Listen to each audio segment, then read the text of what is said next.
Welcome everyone to the Franklin American Mortgage Music City Bowl here in Nashville, Tennessee.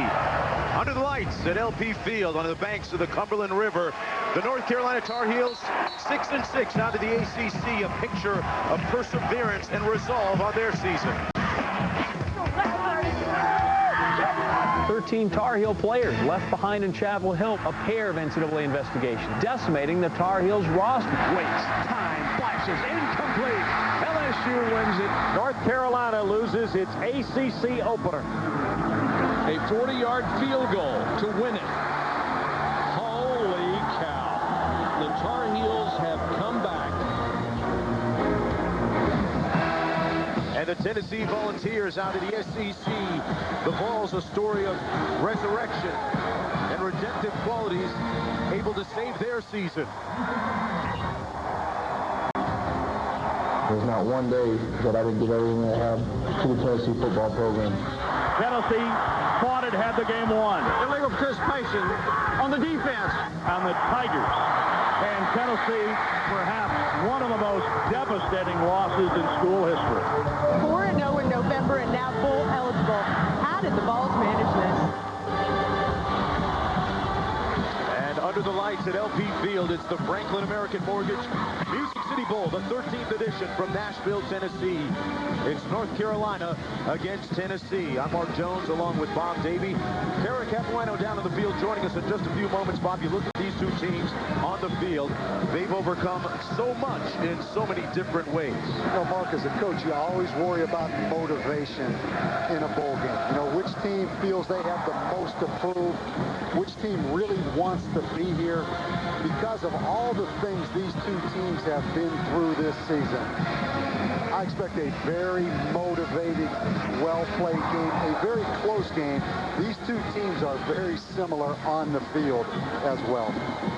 For Tennessee, it's their first trip to the Music City Bowl, and when you look around the crowd here at LP Field, a sellout. It's been that way for a number of weeks, some 70,000 strong, most of them clad in Tennessee orange. You see a small smattering of Carolina blue down there on the lower level, but this is, in all effects, a home game for the Tennessee Volunteers. They're 15-0 in Nashville. North Carolina winning the toss, deferring to the second half. Tennessee will receive the opening kickoff.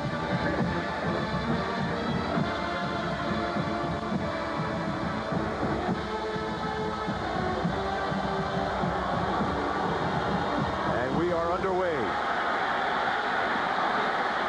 Rick Rogers on the kickoff return. And Rogers brought down at the 26-yard line, where it'll be first down and 10 for the Volunteers. The starting quarterback, what a great story this guy is. Tyler Bray, a 6'6 freshman out of California, started the last 4 games of the regular season and really caught fire. He has been the catalyst for this resurrection in Tennessee. First down and 10.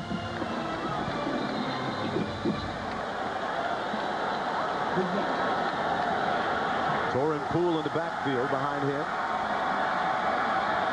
He's the tailback out of the offset eye, and it's going to be Poole. And Poole brought down behind the line of scrimmage by Kevin Reddick. That's going to be a loss of 1. And Bob, let's take a look at our impact players. Well, Tennessee has definitely turned into a passing team because the strength of their team is their receivers. Denarius Moore, I think the last 4 games has played as well as any receiver in the country. Luke Stocker struggled early in the year, has come on really strong at the end. It all comes down to pass protection for this young Tennessee offensive line. Quentin Coples has really had a great season, particularly when you think of all the suspensions Carolina's had on the defensive line. Bray completes his first pass attempt to Luke Stocker, one of those impact players we were talking about a few moments ago. That's going to be a gain of 8 on the play as we take a look at the rest of the Volunteer offense. Talked about Poole and Fugit, the fullback, Stocker, the tight end. That offensive line, Bob, you said young offensive line. Youth is the operative word today for Tennessee. Well, interesting. 3 senior receivers, but 3 freshman offensive linemen all line up next to each other. The center, the right guard, and the right tackle. True freshmen starting in the SEC for Tennessee on the offensive line. On 3rd and 2, the pass complete Out of the backfield, that's Gerald Jones, and Jones has a first down for the Volunteers. Picks up 5 out to the 40-yard line. Tyler Bray down on the field before the game. I thought he was tall and skinny just watching the tapes. Down on the field, that definitely confirmed it. 6'6", probably 205 pounds. Doesn't run real well, but has a definite knack for avoiding the rush. Could really be a special player at Tennessee. Flags down on the field, and yeah, you talk about Tyler Bray had 1,234 yards in the last 4 games passing, 12 touchdowns against just 4 interceptions. Well, you look at Derek Dooley, you know, he'd like to run the football more. You know, 1 point against Kentucky, they threw it 19 straight times, but they made a philosophical change during the season. I'd give him a lot of credit. He realized the strength of his football team with these senior receivers and this young freshman quarterback. There's no doubt they are a pass-first team, doing what they have to do to try to win. This time they decide to run it between the tackles. That's Torrin Poole, who's approaching 1,000 yards rushing on the season. And let's take a look at this North Carolina defense, a defense that has been undergoing changes pretty much from the opening week of the season and even beyond because of their unique circumstances. But Copel's the impact player, the main guy up front. And another linebacker out with an injury, Bruce Carter, who has a chance to be a first-round draft pick. Zach Brown gets the start. Secondary, really pretty strong, but the safeties a little bit susceptible to deep balls down the middle of the field. Bray down the middle of the field and incomplete at the 35-yard line.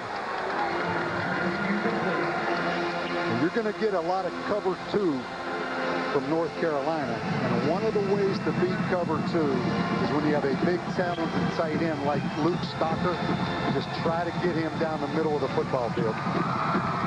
Luke Stocker was a preseason All-SEC selection. Got off to a slow start. There he is, number 88, but has come on strong in the latter part of the season. Let's watch these young offensive linemen. The right side of this offensive line and the left-handed center on the shotgun snap. Bray given time. Incomplete. Threw it Luke Stocker's way once again, but threw it behind him. Not many left-handed centers in this country. You see James Stone right there, the freshman from right here in Nashville. Yeah, that's what you call the head on the swivel in pass protection. And he found the right guy, number 90, eventually, Copples. Without a doubt, the best defensive lineman for North Carolina. Chad Cunningham now standing at his own 24-yard line for Tennessee. Denor Searcy watches it bounce. Takes a North Carolina bounce. Out of bounds at about the 28-yard line.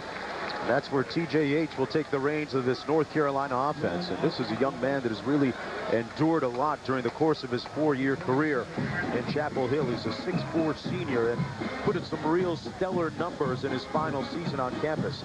He completed 68% of his passes through 18 touchdown passes. And the big difference this year, the dearth of interceptions, which is good for their offense. Yeah, and at times, as hot as any quarterback in the country, really has had an outstanding senior year.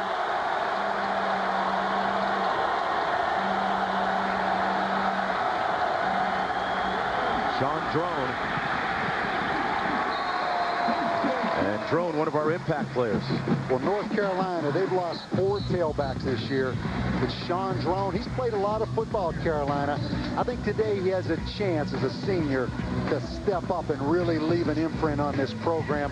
At wide receiver, Dwight Jones, he's had some huge games against Virginia and Florida State at 6'4". Tough matchup for Tennessee. Nick Reveiz at about 5'10". Linebacker, really a productive player for Tennessee.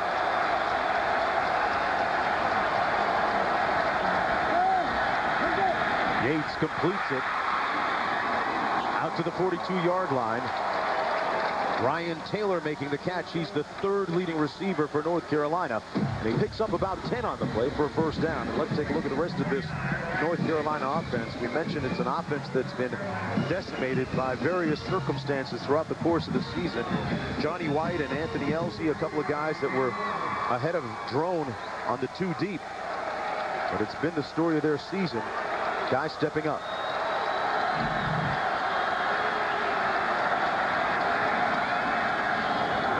injury. Drone found the seam. Sean Drone. Gone. Touchdown, Carolina.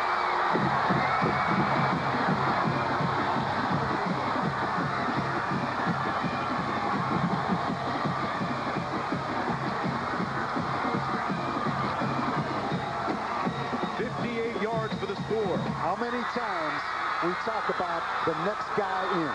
We just mentioned a minute ago, Sean Drone. Watch the big guard pull around 64 right there. Jonathan Cooper gets the block, makes a great move in the open field on Jansen Jackson, the safety. But next guy in. And that's been the story of this Carolina football team. Sean Drone is a senior, gets his chance to be the go-to guy, has taken early opportunity and made the best of it. With his 6th rushing touchdown of the season, that's been the mantra of North Carolina on the year. Next man in.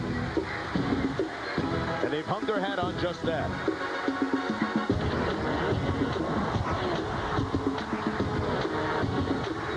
College football in high definition is presented by Vizio.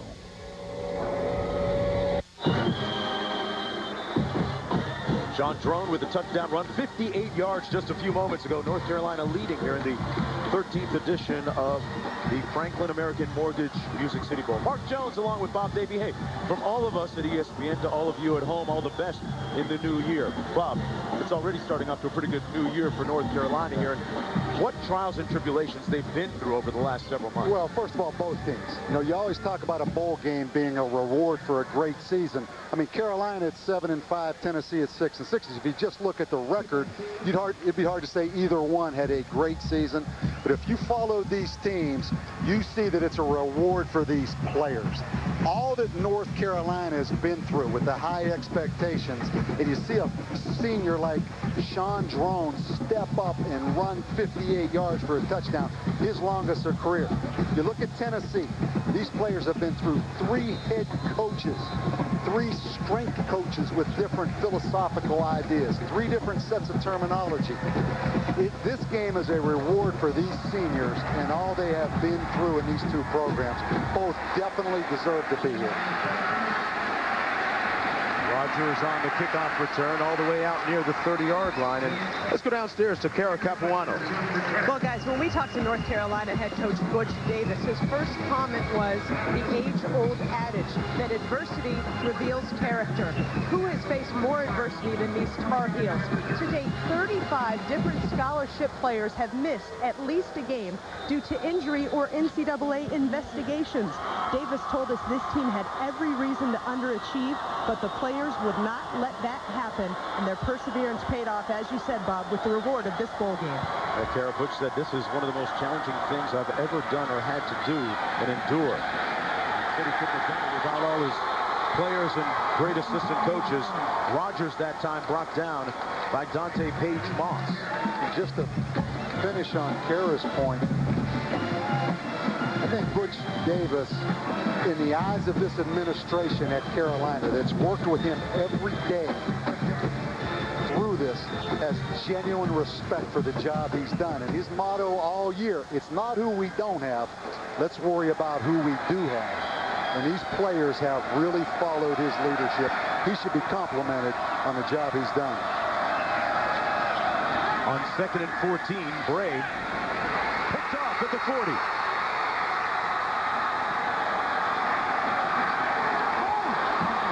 And a fumble after that. And Tennessee may have got the ball back. Kendrick Burney had the pick. And Luke Stalker got it back off the fumble. That's the 2nd interception of the year for Kendrick Burney. Well, first of all, Kendrick Burney does a great job. Watch him up here in the corner. He's going to get high load. He's going to have one receiver in front of him, one behind him. He does a great job of playing the keeper of the 2 receivers. But then, as you see so many times, a defensive player not securing the football. That is a great play right there by the corner. But he just does not secure that football. Looked like his own man actually knocked it loose. Deontay Williams. Regardless, it's 1st and 10 for Tennessee. Does that play not kind of summarize North Carolina's season in a nutshell? They've gone to both ends of the spectrum of success. Looks like Butch Davis called timeout, trying to buy some time to see if that can be further reviewed up here. Big Ten crew. Let's take a look again. Deontay Williams ran into him and actually jarred it loose right there.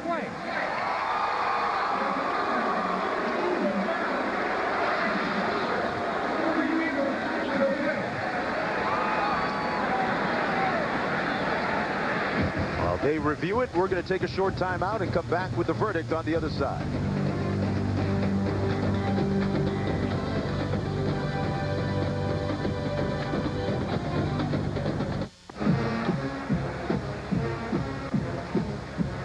Welcome back, everyone, to Nashville, Tennessee. Here's the call. After further review, the ruling on the field is confirmed. It was a fumble. Tennessee ball. First and 10. See Butch Davis right there. He used his one and only coach's challenge. You only get one in college football, whether you win or lose the decision. But because he lost the decision, he loses that timeout. So North Carolina now with 2 timeouts left in the first half. Well, it's a real big swing in circumstance there for North Carolina after the nice pick.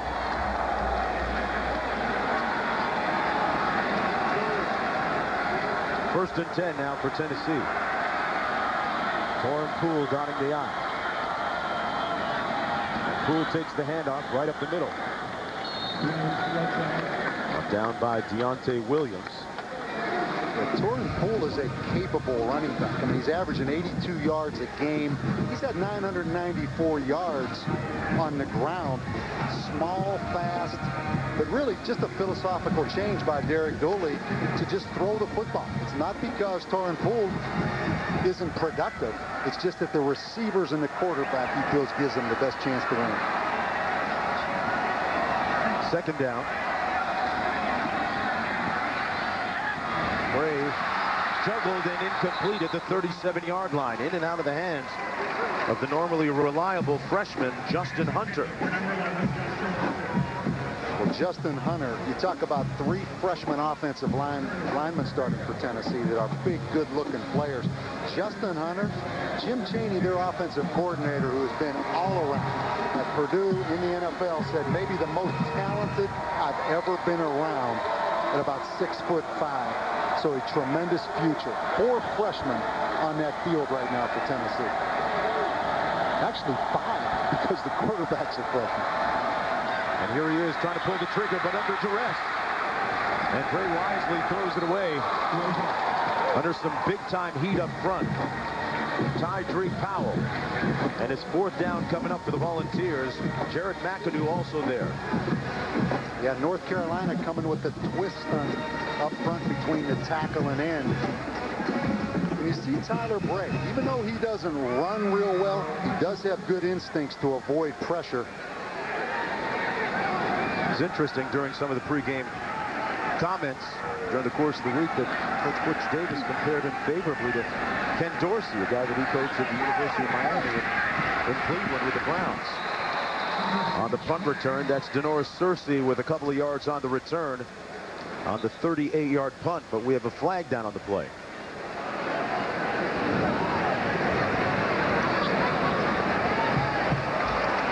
To go against the Volunteers.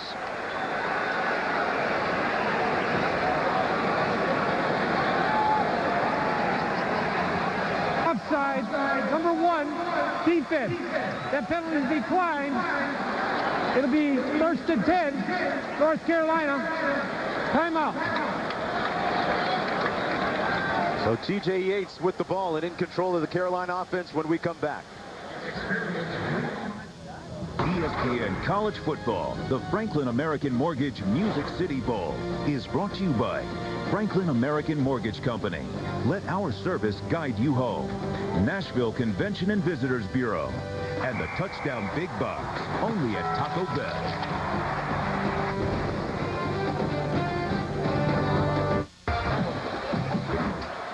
New Year's Day, Capital One Bowl Week continues with 3 games on ESPN's family of networks. First, at 1 on ABC, Urban Meyer looks to end his career at Florida with a win over Joe Paterno's Penn State Nittany Lions in the Outback Bowl. Also at 1 on ESPN, Alabama meets Michigan State in the Capital One Bowl. And at 1:30 on ESPN2, catch the Progressive Gator Bowl as Mississippi State takes on Michigan. Capital One Bowl Week on ABC, ESPN, and ESPN2 New Year's Day. First and 10 for the Tar Heels from their own 32. Drone stopped up after a gain of about 1 on the play. Herman Leathers makes the stop. It's the first meeting between these two teams since 1961 and the 32nd meeting overall. North Carolina going quick here. The pass complete. Dwight Jones, the big playmaker for the Tar Heels, and he's up close to a first down. His forward progress going to be marked just about a yard short. And a gain of 9 on the play. You see that up tempo. You know, North Carolina felt like they could confuse Tennessee a little bit. You know, Tennessee does a lot of different things on defense. They really are a scheme defense. And sometimes up tempo, you can catch them not getting lined up or not executing their assignment. Off to Drone, and Drone takes it for the first down across the 45. And let's check in with Dari Nolka back in the studio. Guys, just so everybody's aware, over on ESPN2, you get a little Big 5 hoops. Rivals Villanova, Temple. Last season, unranked Temple beat third-ranked Villanova. In fact, it was the Wildcats' only loss in their first 21 games. Temple with the early 6-4 lead over on ESPN2. I love the Big 5, Dari.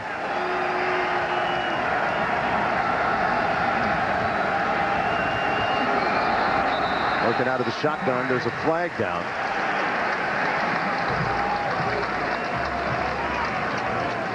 Full start, number 66, offense.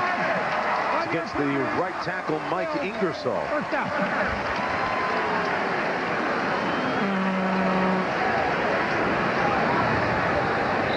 Mike Ingersoll, the senior offensive tackle. The other offensive tackle, James Hurst, a freshman.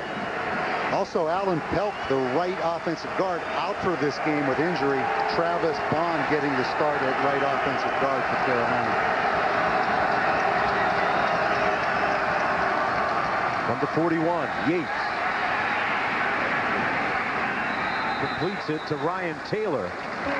And Taylor makes it out to the 45-yard line. Let's talk about T.J. Yates, a guy that's really endured a lot during his career. Last year had 12 touchdown passes, 14 interceptions. This year, Bob, he's been able to flip those numbers. How do you think it's happened? Well, it's amazing because he's lost his #1 wide receiver, his #1 tight end. He's lost about 3 running backs. He's not been a guy that the stereotypical just managed the game. He's had to carry this team. So he's had a remarkable senior year. Completes a quick hitter here. That's Joshua Adams, who picks up 4 on the play. This is something that Carolina's going to do today. You know, I mentioned Tennessee plays so many different defenses. They used to be a check with me, check a lot at the line of scrimmage. This is just the quarterback and the wide receiver, the only two that even know that's coming. Just a little sight adjustment. Instead of checking at the line against all these multiple looks, they're just going to have a little hot read between the quarterback and the wide receiver, Mark, even sometimes on the running plays. I told you it was pretty much a home game for Tennessee. Listen up.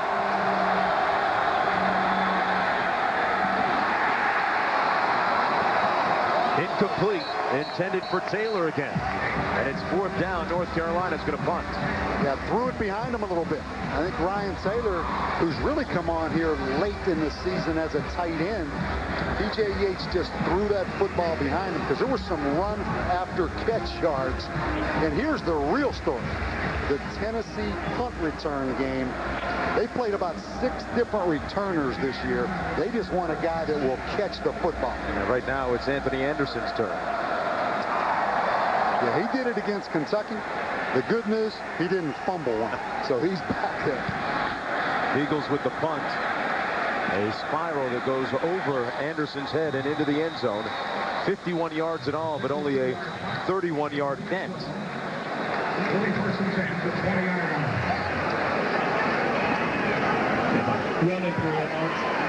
The flag on the play.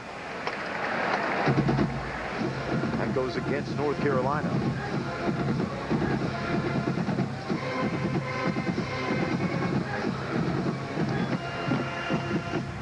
I think Derek Dooley, with his problems in the punt return game,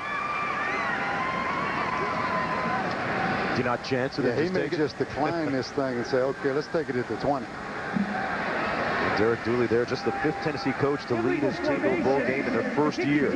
Only had 6 players. On the line of scrimmage, 5 in the backfield.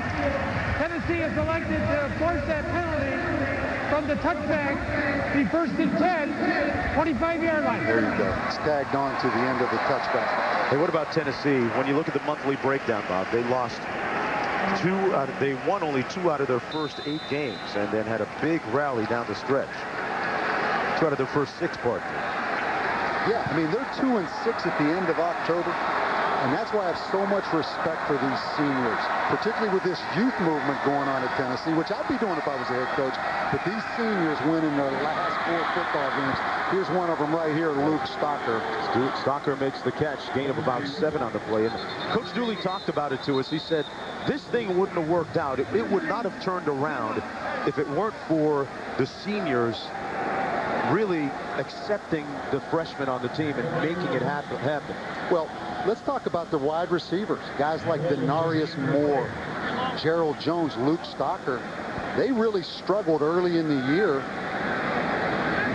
They could have packed it in. I mean, if you don't have great leadership and a great job by the coaching staff keeping these guys motivated every day, at 2-6, you pack it in. So I have so much respect for these seniors and the job Derek Dooley has done. He has learned an awful lot in his first year as a head football coach at Tennessee. Well, the injured player down at the field is Deontay Williams, number 27 for North Carolina. And it looks like they're bringing out some extra medical care to take care of him. I hate to see this, as everybody does. Deontay Williams, 46 starts. Looked like that right leg, or pardon me, the left leg might have given out on him. And he bent that right leg under, it looks like. But 46 starts for Deontay Williams. Missed the first 4 games this year. Talked about the fact that North Carolina has had 35 different players miss time this year because of the NCAA investigation or injuries. And injuries, the issue right now down in the field with the 6'2 senior Deontay Williams. We'll get the rest of the story on the other side.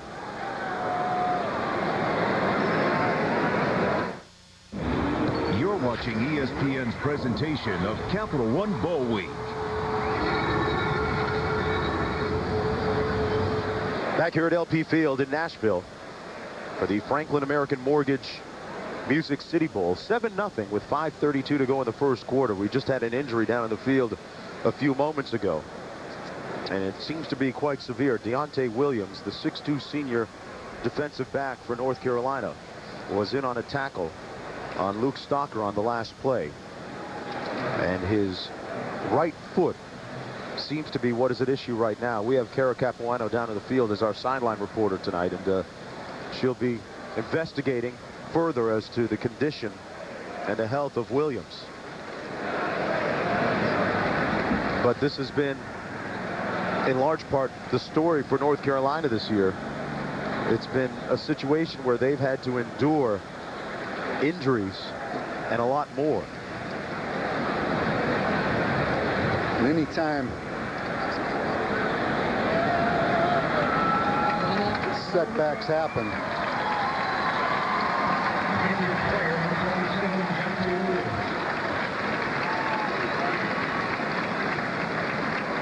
they put him in a soft cast there, you can see, and have taken the card out, are going to take him off the field. And you hate, as a senior especially, Bob, for your career to end that way.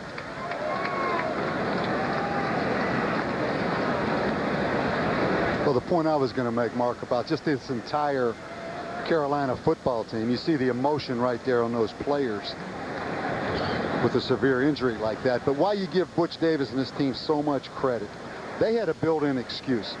With all, you're talking about 41% of their team has missed time because of suspensions or injuries. That's a built-in excuse to fail. There's a safety net there. But instead of taking that approach, feeling sorry for themselves, they stepped up and persevered. Let's check in with Dari Noka back in the studio. Yeah, guys, how about the game that preceded this? The New Era Pinstripe Bowl, a little controversy, certainly has the social network sites abuzz. Here you go, K-State down 8, touchdown. They need a 2-point conversion, but Unsportsmanlike conduct just outruns the salute. Right now, you're a senior. Letter of the law brings attention to himself, does Adrian Hilburn. The salute cost them 15 yards. They got to go for 2 from the 18. It's no good. Syracuse wins, but K-State fans not happy with this one, guys. I've seen that one before. That happened to us in 1999, playing at the University of Michigan. Do you like the call by official or not? I don't. I know by the letter of the law you have to call it. I guess I thought in a bowl game on a play like that, just warn the kid, keep the flag in your pocket. Tyler Bray downfield, a lot of contact and incomplete, and a flag thrown at the 30-yard line. Justin Hunter was working against Jabari Price.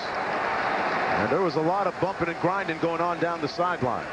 Well, that is 2 freshmen working against each other. And Jabari Price just used his body and forced him out of bounds, and really no need to. You know, he panicked just a little bit right there. Good call. I mean, Justin Hunter really can be a special player. That was a good call. Defense. That's a 15 yards. Previous spot. Automatic first down. You can use your body a little bit if that ball's in the air, and as a defensive back, you're looking back to the ball. But that time, the ball wasn't even in the air yet. He just drove him out of bounds. Tennessee has the ball near midfield now at the 48. Meanwhile, Gene Robinson has come in for the injured Deontay Williams. Robinson, number 1 in the secondary. Torrin Poole lining up the deep back out of the eye. And it's Poole on the top. Couldn't quite get to the edge and has run out of bounds right at the 49-yard line on North Carolina's side of midfield. Robinson, who just came into the ball game for Williams, made the stop on the play. You always worry, and it's a reality of such a graphic kind of injury. Deontay Williams right in front of that Carolina bench, all those Carolina players out there. That's where you show your mental toughness, where you just have to bounce back and you just play again. Yeah, they were openly distraught by what they saw. No question. 2nd and 7 as Poole just went over 1,000 yards rushing on the career. On the season, actually, and here he is again, adding to that number. Sturdivant makes the stop, and Kara Capuano has an update on Williams. Well, guys, as the video evidence revealed, it is an injury to his lower right leg. They're taking Williams back for x-rays, and his return at this point is highly doubtful. You would think that he would come back after seeing what we saw. I could go beyond that. Highly doubtful. Yeah. Nose of the ball at the 42-yard line. 3rd down and short for Tennessee. They're actually going to bring the chains in and measure.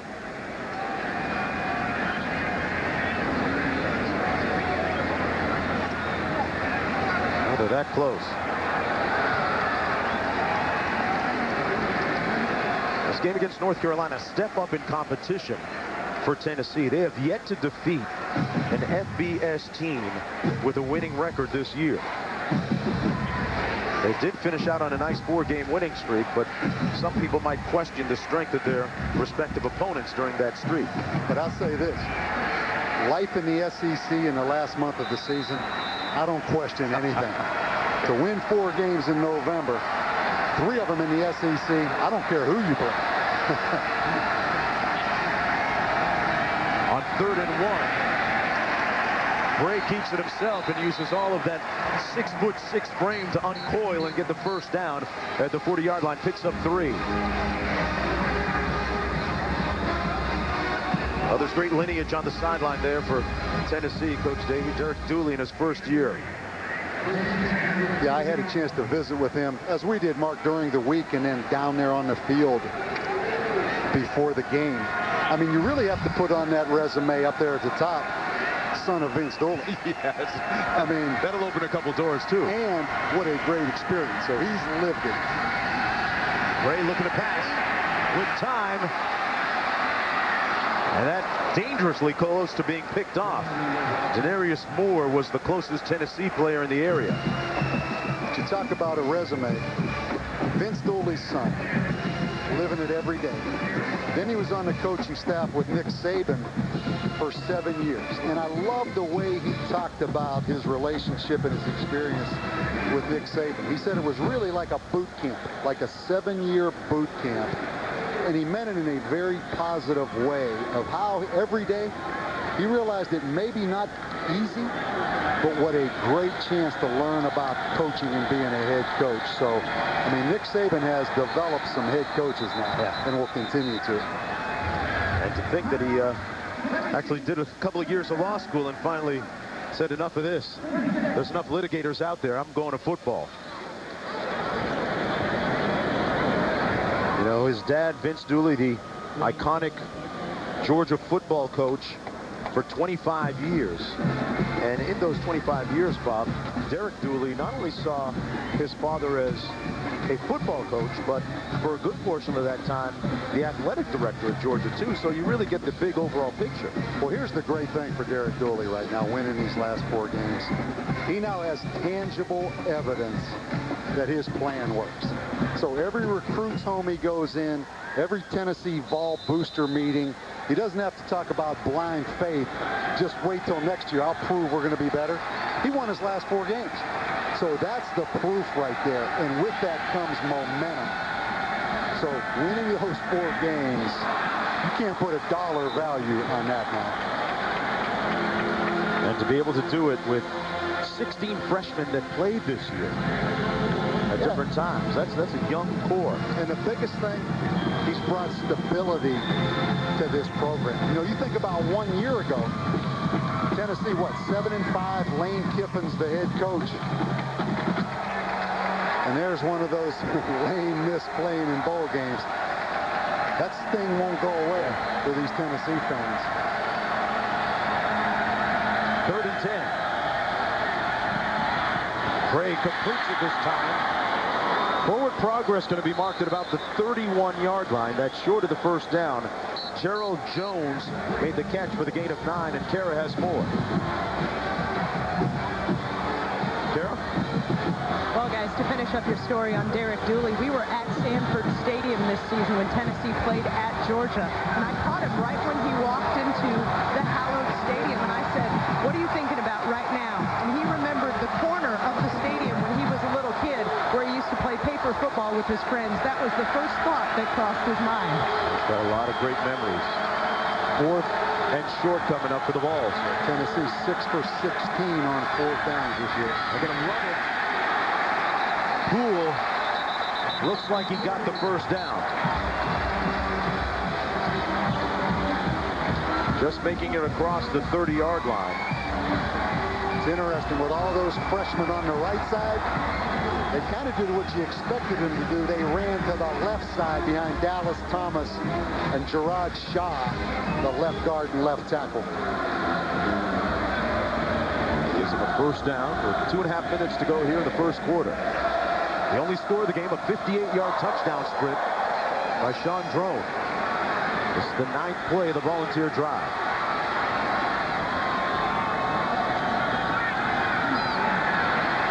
Bray wide open. Touchdown, Jones.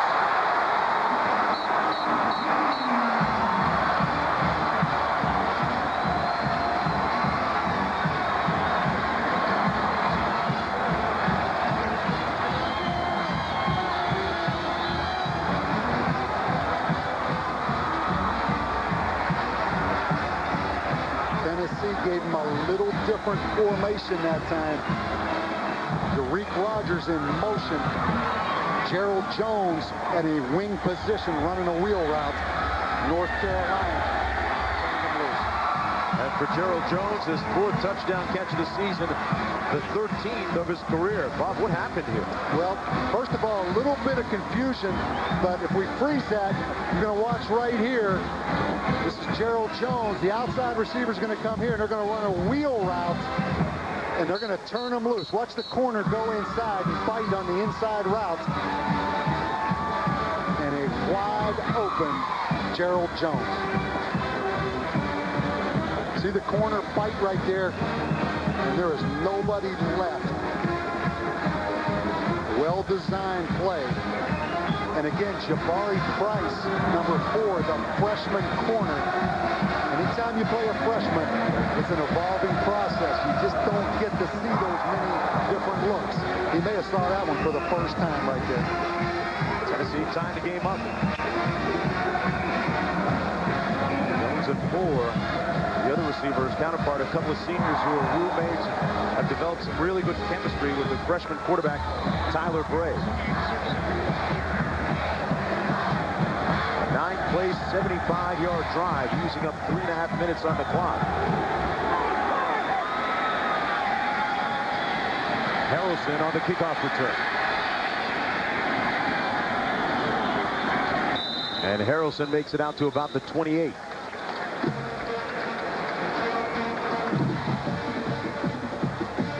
Well, Bob, sometimes you doubt the motivations, as we talked about earlier, but so far both these teams seem to be bringing it. And I never doubted the motivation for this game, just because of the journeys of these two teams. You know, there's a lot of different ways to get to 6-6, but when you won your last 4 games to get to 6-6, you're going to be motivated to go play a bowl game.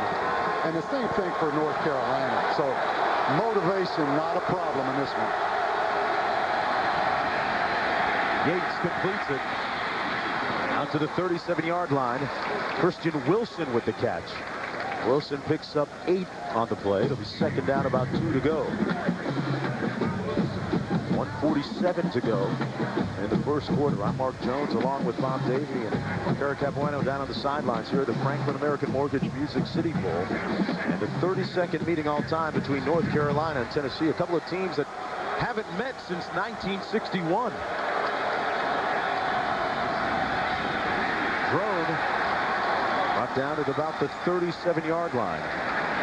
Nick Gervais with the stop, a gain of 1 in this battle between a couple of border states, Tennessee and North Carolina. These two teams were actually supposed to meet in a series, Bob, but contractually it, I guess, was null and void. Yeah, it really seems like just a natural that these teams would play, and there's no question this is a home game for Tennessee right now. It is all orange in this stadium.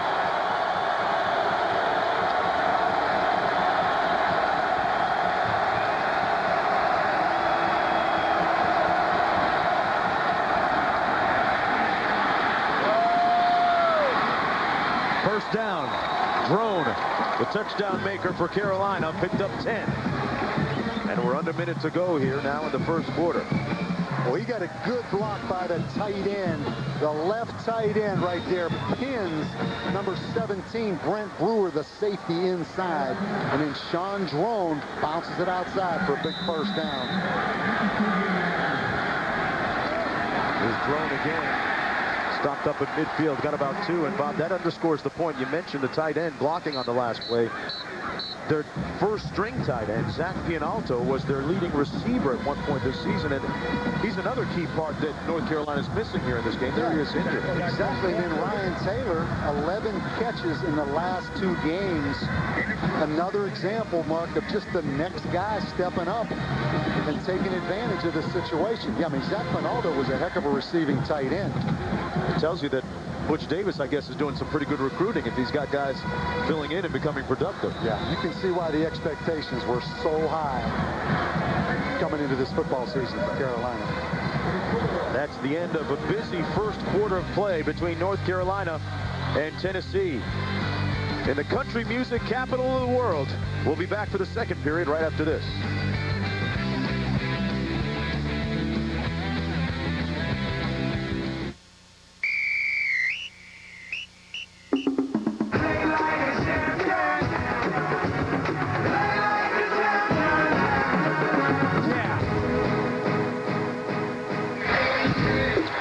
Welcome back to Nashville in the Franklin American Mortgage Music City Bowl as part of Capital One Bowl Week on ESPN. And speaking of champions, sometimes defining one, you have to look beyond the numbers.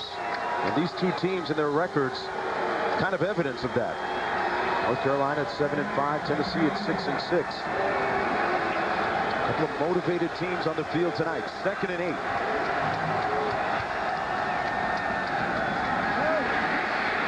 Yates wisely throws it away. Good pressure up front by Nick Reves. Here's a recap of the first quarter of play. Sean Drone with a 58-yard scamper for the touchdown. Has 80 yards rushing so far. Yeah, really a couple big plays. Sean Drone with a 58-yard run, and then Gerald Jones, the wide receiver, with a big touchdown reception for Tennessee. Kind of a free pass. Exactly. Carolina turned them loose. 3rd and 8.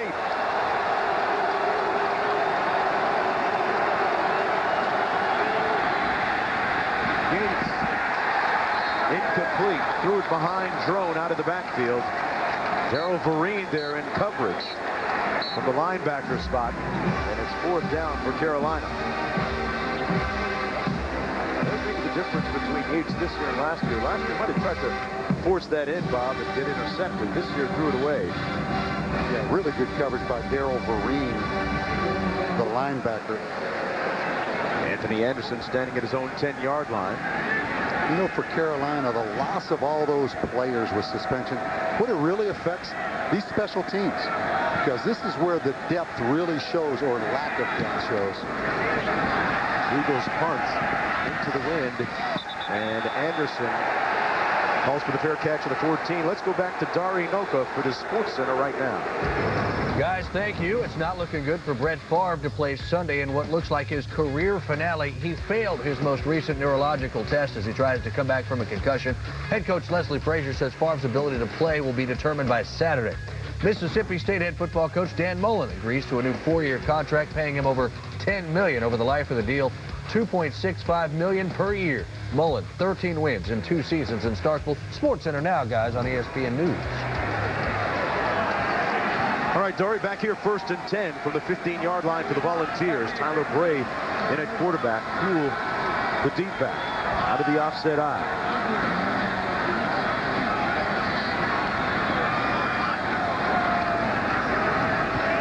The play fake, and Bray fires incomplete. You know, Bob, when you look at Tyler Bray, what a journey it's been for him. His coming out party was during the game against South Carolina, where he came in and went 9 for 15 for 159 yards, a couple of touchdowns, and he really kind of wrestled the job away from Matt Sims to where he is right now. Well, you see Quentin Copeland almost wrestled that football away from him, but tough season for Matt Sims. And I spoke to him before the game.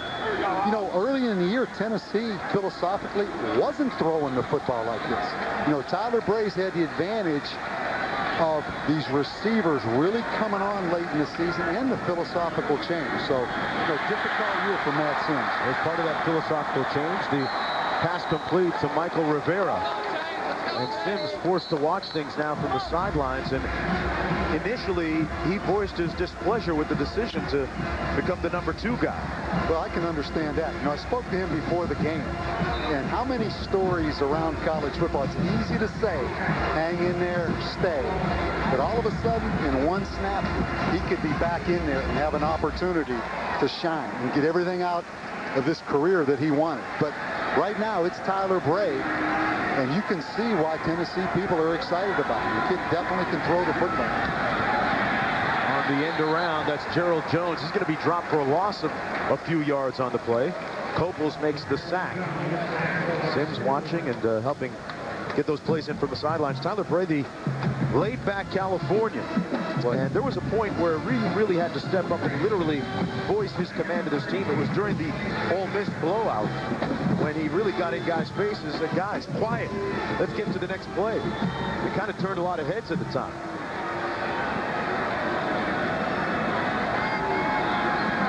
A loss of 3 on the last play.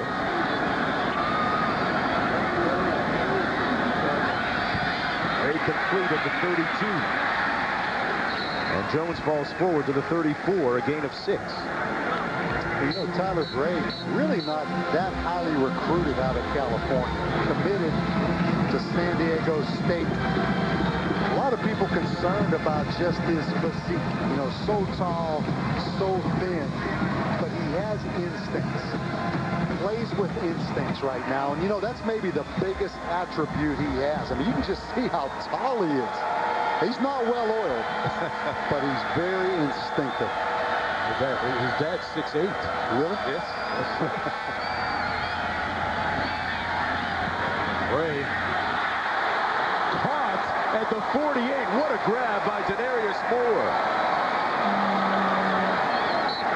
And there you see some of Bray's elusiveness, buying a little time and scrambling for the gain of 19. And that's what I'm talking about, instincts, Mark. I mean, you don't think he'd be a guy that can move around the pocket, but he has good instincts when to slide. And how about the catch by Denarius Moore? I tell you, the last 4 weeks of the season, he made 4 catches against Kentucky. I mean, he has made Tyler Bray look as good as Tyler Bray has looked now. Make no mistake about it.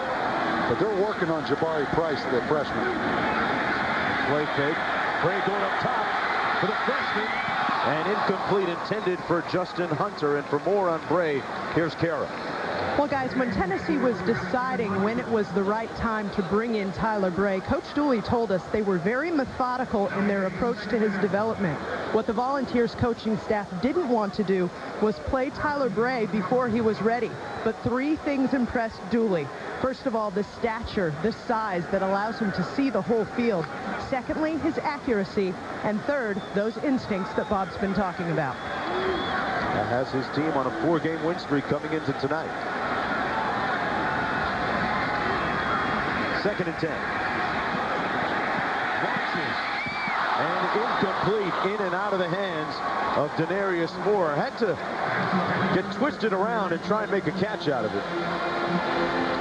Bernie in on the coverage for North Carolina. Yeah, Denarius Moore has made those kind of catches. I mean, he has 12 catches over 30 yards this season. Tatum, Texas, state champion of 110 hurdles. I know you recruited Tatum, Texas at some point. I know, you're the lord of the living room, man. I heard about you. 3rd and 10.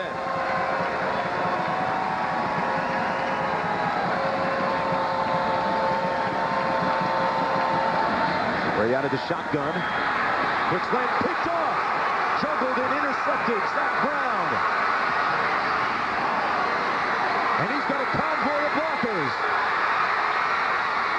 Zach Brown deep into Tennessee territory.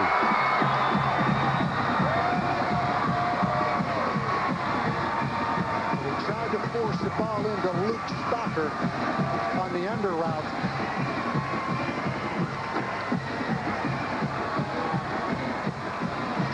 Just a great effort play right there, getting that football out. And you talk about a guy that can run now. Zach Brown, 10'6", 100 meters in high school. He's their #1 tackler as a linebacker, getting the start today because of the injury to Bruce Carter. That was a heck of a play. Sure was. By Gene Robinson, knocking that football out now. Carolina working on a short field.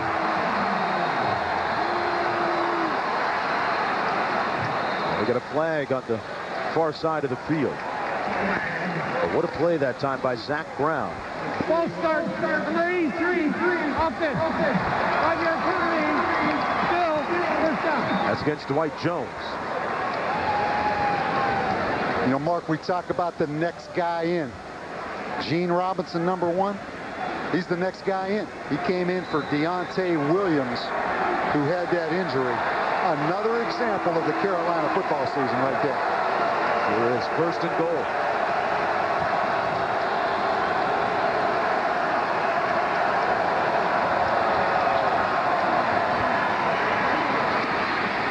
Hand off to Drone. And Drone gets a couple. Well, Friday, Capital One Bowl Week continues on ESPN. 3 games At noon, South Florida takes on Clemson in the Meineke Car Care Bowl. At 3:30, Georgia makes their 14th consecutive bowl appearance against Central Florida in the AutoZone Liberty Bowl. And at 7:30, the South Carolina Gamecocks take on Florida State in the Chick-fil-A Bowl. Capital One Bowl Week on ESPN Friday. Second and goal coming up for the Tar Heels. Now they go empty formation.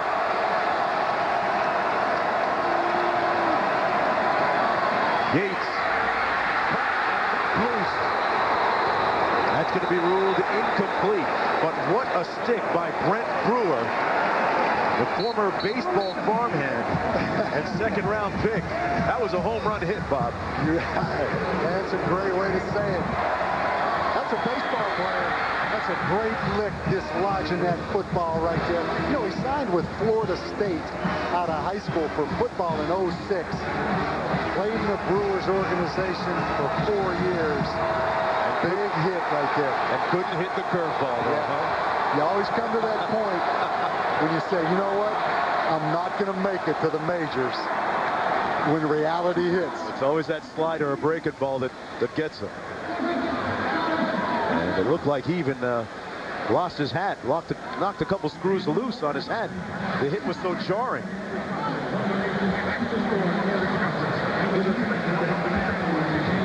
Boy, he put the helmet right on the football. And Ed Barham, the big tight end at 270 pounds, couldn't hold on. Tennessee calls a timeout. You see the young talent, though. You really do. I mean, it's kind of a unique blend of older guys, Phil Former guys that were recruited, and then you have the younger guys. How do you bring the two groups together? You got the seniors here who are on their way out. They want to win now. And the freshmen are just happy to be in the show sometimes. Hey, great point. That's why I'm saying the job Derek Dooley did, keeping this thing together and being able to motivate those different factions. Because you know what? Those seniors, when they came to Tennessee, they didn't sign up for all this now. There's been a lot of change.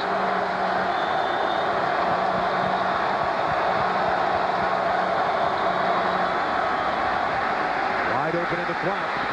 Drone. And a good open field tackle by the Volunteers. Number 42, Thompson, got there first. LaMarcus Thompson, and a gain of just 1 as a result. It's 4th down. Well, Tennessee's always been known for those undersized linebackers who can really run. LaMarcus Thomas that time, number 42. And one of those seniors that we were just talking about, watch him close. Really looks like a defensive back. This field going to come from about 28 yards out. Casey Bart. 16 of 19 on the season. And he knocks through that chip shot to give North Carolina the lead with 10:24 to go in the first half. And it was the big hit, and they capitalize off the interception.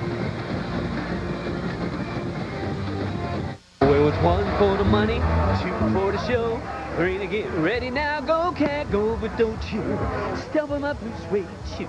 You can do anything but lay off of my blue suede shoes. You can burn. Thank you very much. Thank you very much. Bob Davey, Mark Jones. Songs about Tennessee with Elvis down on the West End there. Rocky Top, Walking in Memphis, Arrested Development, one of my favorites. Graceland, and Tennessee Jed. Yeah, I got 2 out of 5 on that one. I'll be honest with you.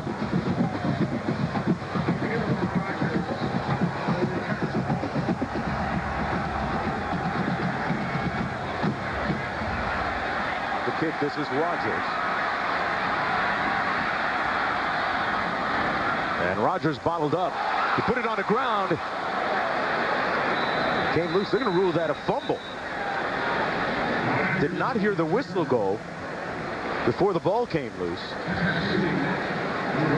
And Mitchell Thornton recovers the loose ball for Tennessee. It'll stay Volunteer football. Well, Dayrick Rogers, another one of those freshmen. I think he was down. Don't you, Mark? Looked to me like he was down right there. But you talk about the senior receivers for Tennessee. Yeah, he's down. His elbow was down. Gerald Jones Denarius Moore. They have a couple young freshmen, and Dayrick Rogers, and we've also mentioned Justin Hunter, kind of the future of this league. The pitch to Poole, and Poole gets a few. Let's check in with Dari in the studio. Guys, over on ESPN2, you get a Big Five battle in Philadelphia. Villanova, Temple on the campus of the Villanova Wildcats. Temple, though, out quickly. Juan Fernandez for 3. The Owls leading by 2 late in the first. Now, after that game on ESPN2, the Connecticut women go for their 90th straight win. They are at Stanford, the last team that beat UConn back in 2008.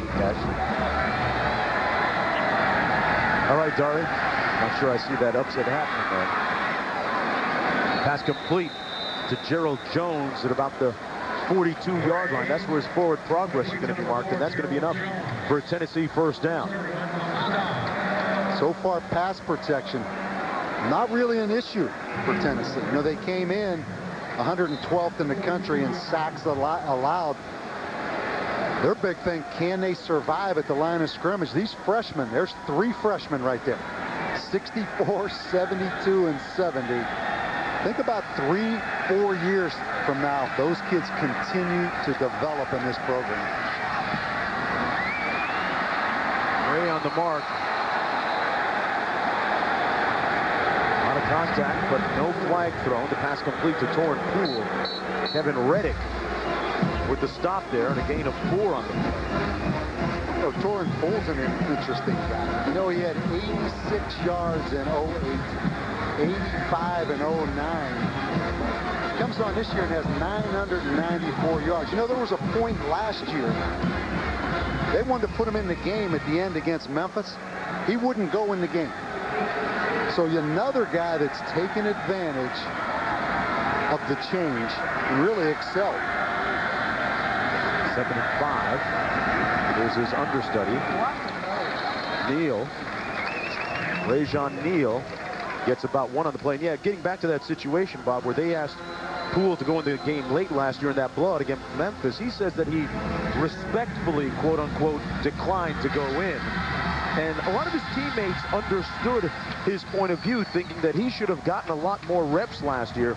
Of course, he was playing behind Montario Hardesty and Bryce Brown and David Oku, who's now number 2. Yeah, but that's not the way to show it. If you should get more reps, play a little better in practice and earn those reps. Don't just deny the coaches. Even in garbage time, as the pass incomplete to Jones. You can't do that. If it's 66-10 and the coach asks you to go in with 2 minutes to go, have you ever been in that kind of situation where a player said something like that? I might have been in it once. I wouldn't have been in it twice. Okay. Enough said. 4th and 4 coming up. And Chad Cunningham into punt from his own 34.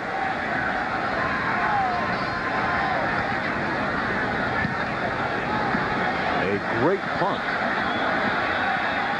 Unfortunately for Tennessee, it bounces all the way into the end zone for a 52-yard punt. So the coach says, no matter what, you got to get back in the game. All right. Chew on that with some popcorn, and we'll be right back.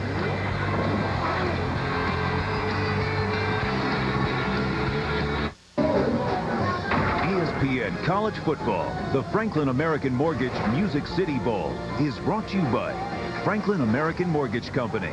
Let our service guide you home. Gaylord Hotels, a Gaylord Entertainment Company. And the Capital One Venture Card. What's in your wallet?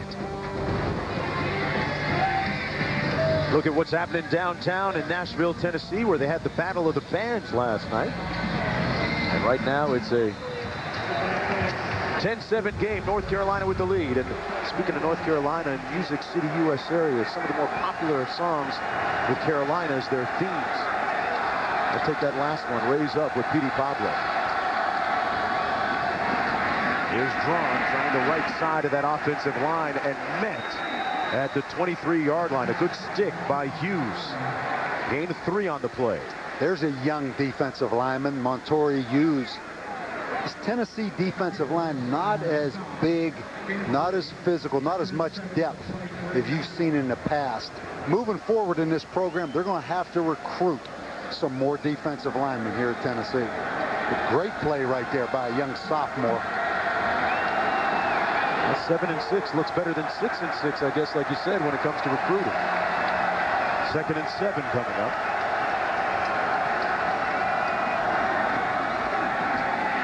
Yates underneath. Completes it at the 26-yard line. Nice catch by Joshua Adams, who picks up 4, brought down by Brewer. Well, key so far for Carolina, Sean Drone, the senior, 86 yards. You see the chart right there. Really had one big run in this game. Last year missed the last 4 games of the year because of a shoulder injury. Carolina's lost 4 tailbacks, taking advantage tonight, being the go-to guy. He's got 86 of their 121.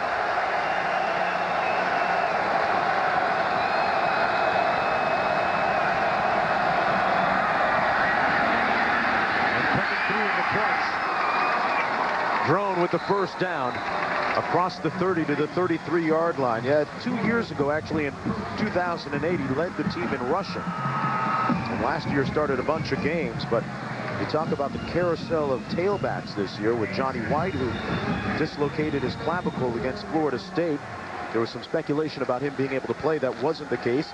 Anthony Elzey failed to meet his academic obligations and was unable to play in this bowl game, and then they going to sit Ryan Houston. Next man up.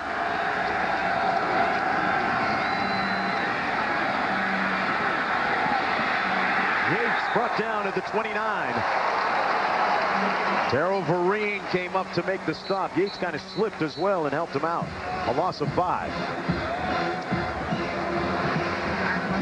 Well, you're going to see TJ Yates slip right here. This kid's seen it all. You talk about tough skin. 44 starts, and you know what happens? It's kind of like coaching. They get tired of you a little bit.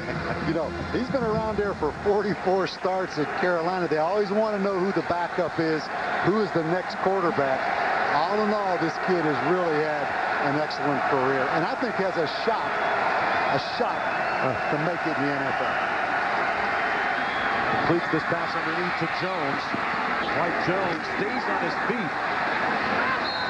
And is brought down at about the 36-yard line. Yeah, getting back to Yates and what he's had to endure being in the critical spotlight. He was at a basketball game last year in Chapel Hill, a home game, and they showed his face up on the video board, and the fans actually started booing. There were some social network sites that he had to feel the bad side of the angers from some of the fans, and even had a 12-year-old kid that wrote him a letter, told him to quit.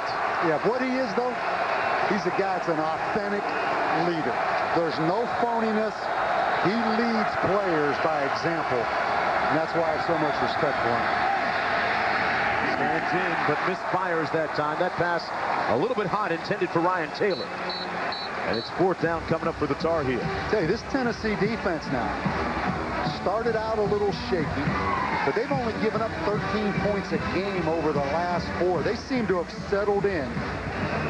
Justin Wilcox, the young defensive coordinator, in his first year after coming over from Boise State, playing pretty good right now. A guy whose name has surfaced with speculation regarding some other defensive coordinator jobs, namely Texas. You're saying he can keep that orange and go from orange to orange? It's a burnt orange, right? Tennessee brought a little heat that time, but didn't get to it, and Anthony Anderson watches it bounce out of bounds right around the 20-yard line. 10-7, North Carolina with the lead. Tyler Bray going to have the range to the offense when we come back, and we'll give you a little bit of a history lesson as well. Stick around. The 2011 All-State Sugar Bowl, Tuesday on ESPN. Condridge Holloway is a talented runner and passer, but his greatest talent is his scrambling and a flair for the dramatic. Your life was surrounded by lines on a football field, but the imaginary ones would probably be some of the toughest. Segregation now, segregation tomorrow, and segregation forever. Well, on February 20th, ESPN will premiere The Color Orange, the Condridge Holloway story, directed by country music singer and Tennessee native Kenny Chesney. You see Condredge Holloway there in 72. He became the first African-American starting quarterback in the SEC. They went on to lead Tennessee to 3 straight bowl appearances and later had an outstanding career in the Canadian Football League. And I can tell you that as a youth growing up in Toronto, I had a whole bunch of Condredge Holloway jerseys. Pass complete. Torn Poole brought down by Zach Brown. And Condredge Holloway had some great years playing up in the CFL, Bob, with former Notre Dame quarterback Tom Clements, who was his backup at times. And really a great success story. That Kenny Chesney, I don't know if you saw that documentary special Kenny Chesney did, talking about high school football, playing high school football in East Tennessee. Interviewed a lot of coaches from around the country. Just a great piece on what high school football, Tennessee football in the South means. Shapes up to be a good piece.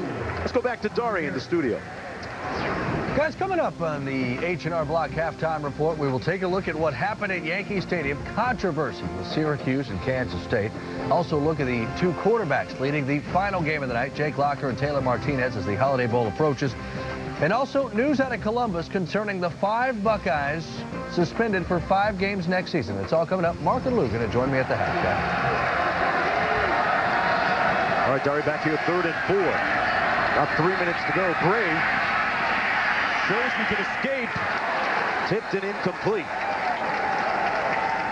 Brought down by Zach Brown. It was Zach Brown that tipped the pass, actually. Zach Brown had that interception in the return to set up the field goal on the last possession by North Carolina. And again, Quentin Coples, I think one of the best defensive tackles in the country. It's 6'6", 275, stepping up in there with great pressure again.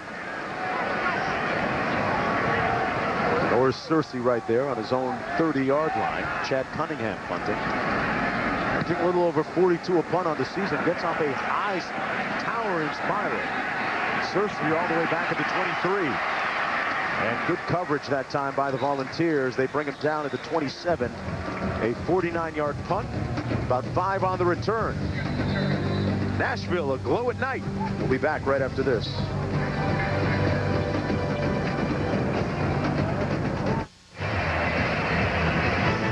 Hey, New Year's Day got a great one. Andy Dalton leads undefeated TCU against Wisconsin's heralded backfield in the Rose Bowl game presented by Vizio. Coverage starting at 4:30 Eastern Time. The Rose Bowl also available on ESPN Radio, online at ESPN3.com, and on your phone. Bob, what do you think of that? That huge offensive line of Wisconsin. Hey, Horned Frogs in the Rose Bowl. That sounds as different as Horned Frogs going to the Big East, right? That should be a good match. They're both shot. Thrown, brought down right around the line of scrimmage by Reveiz. You know, we talked about today, getting ready for this game, how similar these teams are. Not just the off-the-field stories of bouncing back, getting to a bowl game, but on the field, almost identical. We're talking about 136 to 136 right now, total yardage in this football game. 2nd and 10.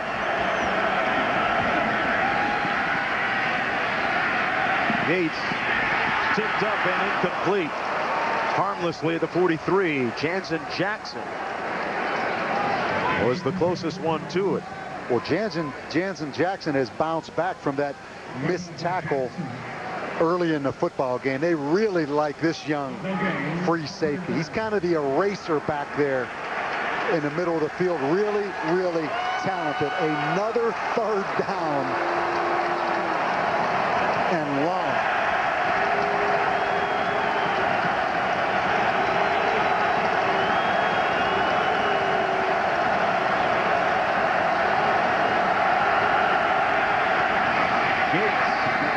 Tipped up, incomplete. And no flags on the play. And Derek Dooley is really feeling it right now with his defense.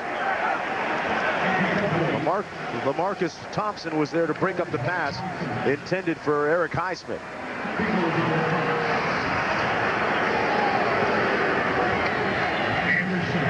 You know it's serious, Bob, when the headset comes off. Well, they're playing really good defense right now.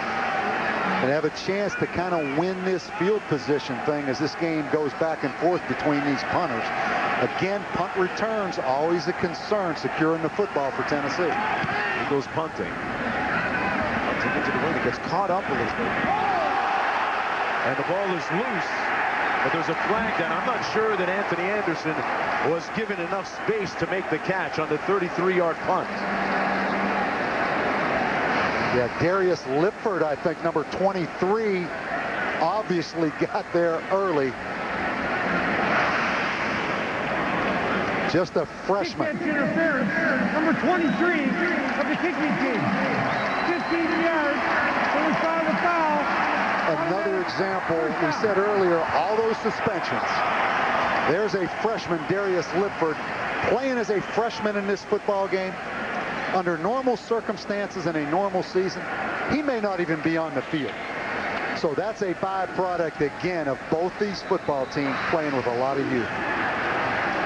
Gives Tennessee pretty good starting field position here with 1:45 to go in the first half and a timeout remaining. Carolina with 2. Bray on the out and up. What a catch!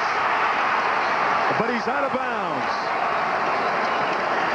The freshman went high for it, Hunter, but couldn't get the feet down.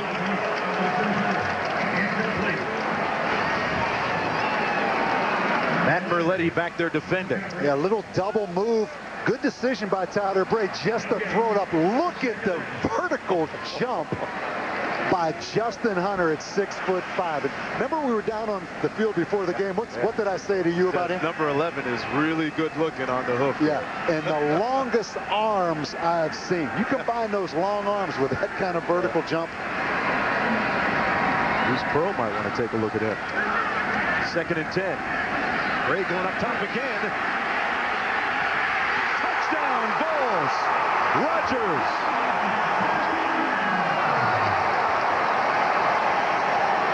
Well, if you're a Vol fan, you've seen a freshman wide receiver, number 11, go up and make an unbelievably athletic move. Now you see a freshman quarterback hit another freshman, Derek Rodgers. I think the future has potential to be pretty bright in Knoxville. The future's coming about a little earlier than maybe some people thought behind number 8, Tyler Bray. And his cast of precocious freshmen. You can see why they've become a quarterback wide receiver team and made the philosophical switch. That's one freshman. That is a beautifully thrown ball over the top of Mywan Jackson. And I noticed yesterday in film study, Tyler Bray puts more air under the deep ball than almost any quarterback I've seen. Tell you what, he may be slight, he may be very angular, and at just 210, but man, he can sling it with his 16 touchdown pass this season and his 2nd tonight. Let's go back and watch the altitude he gets on this throw. I mean, it's off the screen for a while, but that is a beautifully thrown football.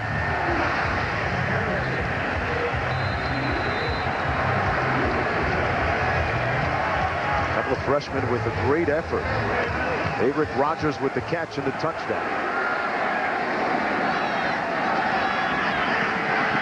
Harrelson on the return. And Harrelson out over the 25 to the 27-yard line. North Carolina has 1:25 to go here in the first half. Down by 4 with a couple of timeouts remaining. It's interesting. You look at that freshman quarterback over there, Tyler Bray.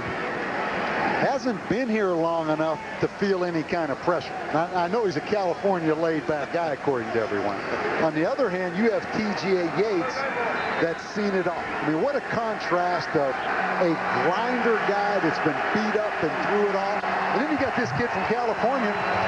He's just starting out. He doesn't even know what pressure is yet. He'll learn, though, as he goes through his 4 years at Tennessee. Yates' turn now. He completes the pass at about the 35 to Ryan Taylor. Taylor reliable in the wake of Zach Benalto's injury. Second and 4. See if TJ Yates now with 2 timeouts get something going. Down the middle of the field, finds his man at the 48-yard line. The aforementioned Ryan Taylor making another catch. 1:03 to go and a couple of timeouts remaining still. An 18-yard gain.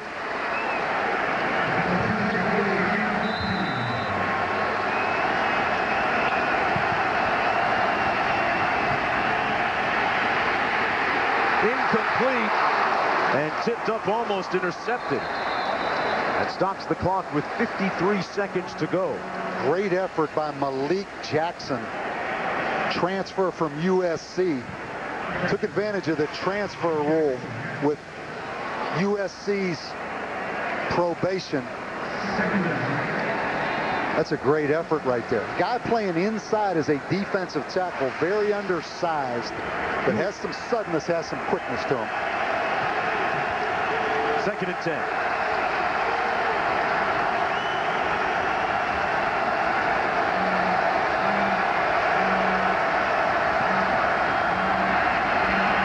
Yates steps up, completes it at the 38-yard line.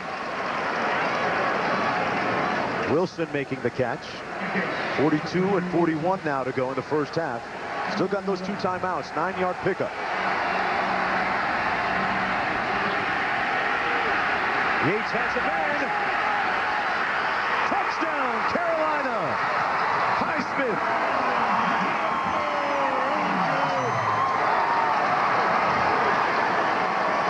Well, the old Grizzly veteran, TJ Yates, responded to the young freshman. His ability to scramble to his left, keep that play alive.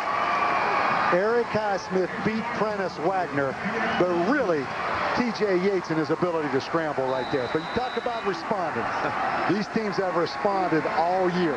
It'll be interesting to see who wins out. The extra point good, and for Yates, that was his 19th touchdown pass of the season and the 58th of his career. Again, this is creativity, creating a play. See him scrambling to his left right here. That puts a lot of stress on the secondary. And you see Eric Highsmith get in behind Prentice Wagner. Boy, that was a 2-minute drill run to its finest right there by TJ Yates. Bob, they didn't even have to use any of their 2 timeouts to put it in the end zone. A couple of quarterbacks really making indelible marks on this game here in the first half. The freshman and the senior, look at their comparative numbers. And it's really interesting, isn't it, how even though one's a senior, one's a freshman, these teams so similar in that they are quarterback, wide receiver, tight end kind of teams. It's not really about the running game. So you have these 2 guys right here, center stage. One of them was so much invested at Carolina, the other one just starting. Sometimes there's something about that guy that's just kind of casual and cool, right? That just goes out there and lets it rip. That's kind of what Tyler Bray is right now. A couple of Tennessee people, Bob, comparing him, Bray, to Eric Ainge in his freshman year. The guy that we saw as a freshman. I thought you were going to go to that guy at the Indianapolis Colts right there. I was getting ready to say, not yet, easy buddy. now, easy. David Oku on the kickoff return. Well, let's take a look at Tyler Bray on the sidelines. They talked about at times him not having the requisite amount of emotion, but that's pretty good right there.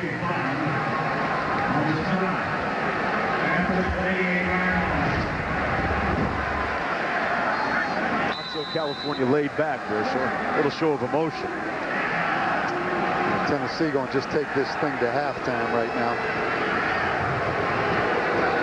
Interesting first half between a couple of teams that came in pretty evenly matched.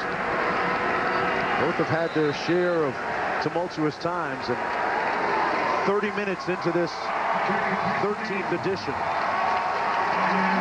of the Franklin American Mortgage Music City Bowl, It's 17-14, and Kara's downstairs with Coach Dooley. Coach, it was a really eventful last couple minutes of that half. What left the biggest impact in your opinion? Well, we finally made a big play down the field. We're not executing the pass game very well, doing the simple things and making it hard. And then we just lost contain on the quarterback in 2 minutes and let a guy free man-to-man coverage. It was such an evenly played first half. What's going to make the difference in the second half? We just have to execute better. We're playing pretty good defense. We've given up 2 big plays. That's what's killed us. But we got to execute better on offense. We're not executing the way we're capable of executing. We look forward to the second half. Thanks, Coach. Thank you. Guys. Yeah, good point, Kara. Good second half. Intriguing second half coming up. Our score at halftime, Carolina leading 17-14, courtesy of that last touchdown pass by T.J. Yates. And right now, let's head to the H&R Block halftime report. All right, Mark, Bob, send it back your way in Tennessee in just a little bit. Meanwhile, it is the H&R Block halftime report. Hidden behind those helmets, you get us. Dari Noka, Lou Holtz, Mark May, and wow. I mean, things started lighting up a little bit there late in the first half. Second half should be really good. Mayday, what do you see? Well, both quarterbacks had great drives going into halftime, but I saw a young quarterback at Tennessee that's done an outstanding job with the football. He does have the 2 interceptions, but he has 2 touchdowns passes in Tyler Bray. But what's most impressive to me, this true freshman, along with 3 true freshmen on the offensive line, 1 sophomore on the offensive line, 27 passing attempts against a very athletic North Carolina defense, have not given up a sack thus far. They've really matured. And this is a look at the future of Tennessee football. You've got a great offensive line and a quarterback. You've got a nucleus of a great future for this program. Well, it's amazing. These 2 states border one another, haven't played one another since 1961. North Carolina's won 3 or 4 bowl games against the SEC. Tennessee's lost their last 3 bowl games against the ACC. You mentioned Tyler Bray, tremendous.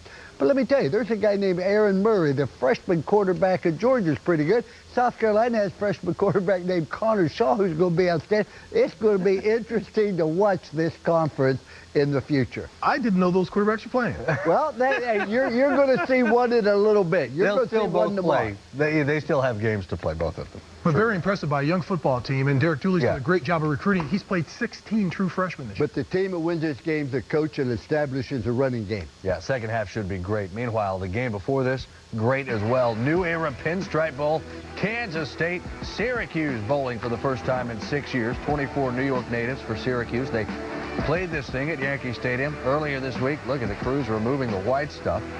Syracuse down 7-0. Flea flicker, Ryan Nassib. Marcus Sales ties it at 7. Mayday, I heard earlier you got another name for this play. It's a throwback play. Charlie protection throwback, Charlie 20 throwback, Charlie 40 throwback, Big Apple. Come on, flea flicker, that's too simple. Well, how about a flea flipper there? How about a blitzer flipper there? Did you see the block? DeLon Carter making a great block, setting up a Syracuse touchdown. Here we are, 21 apiece. There goes DeLon Carter, 15 yards. Extra point, no good, but the Q's still up 6. Yeah, but let's remember, Kansas State's 118th in the country out of 120 in rush defense. And then, K-State down 6. Look at that, Daniel Thomas, 9th-ranked rusher in the country. The touchdown pass to his quarterback. Now, how about the pump fake on the play? That's what really got the safeties to bite. Well, he was a quarterback in high school. So there you go. Thomas, the option pitch for the touchdown. K-State now up by 1. Nassib, Sales, they connected 3 times for touchdowns all alone. They were up 5, went for 2, didn't get it. Still a 5-point game. What? Kaufman. Aubrey Quarles over the top for the big game. How entertaining is this? Oh, it was a great game.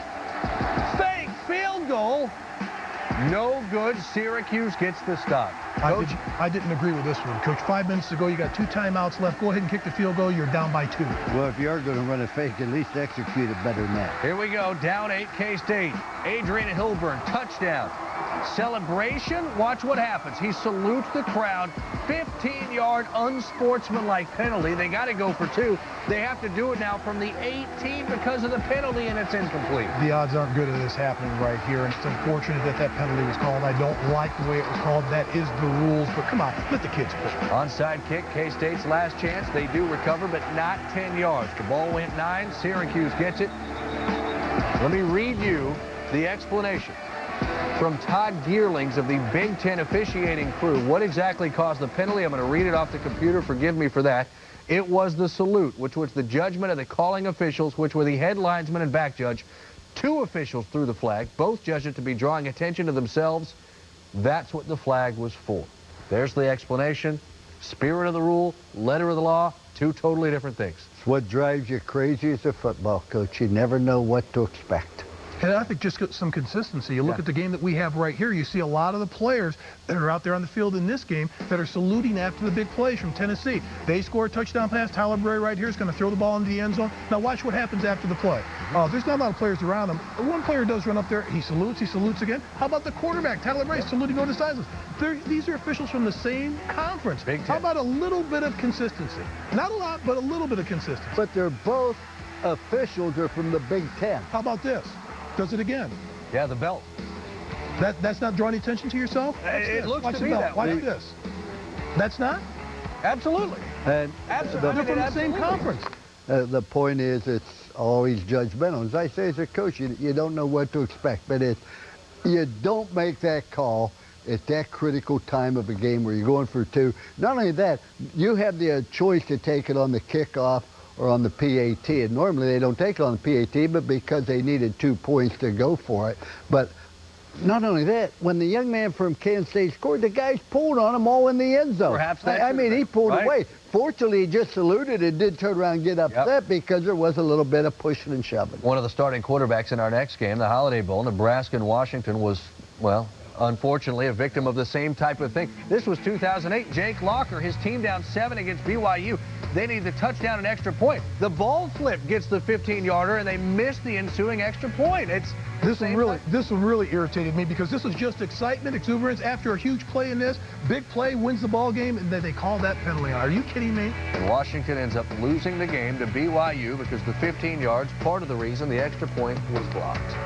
Jake Locker, though, back tonight. You get to see him. That's our next game. Bridgepoint Education Holiday Bowl. We take a look at the stars of this one between Nebraska and Washington. Kicks it on, has 5, has 10, and he's off to the races.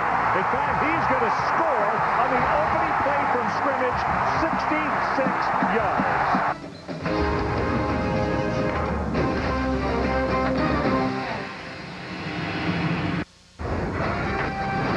This halftime report is presented by H&R Block. Never settle for less.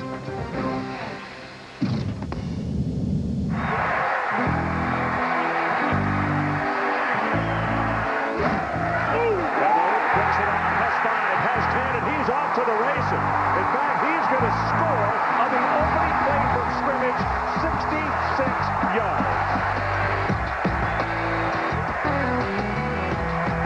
Here we go again. Let's make this one 73 yards.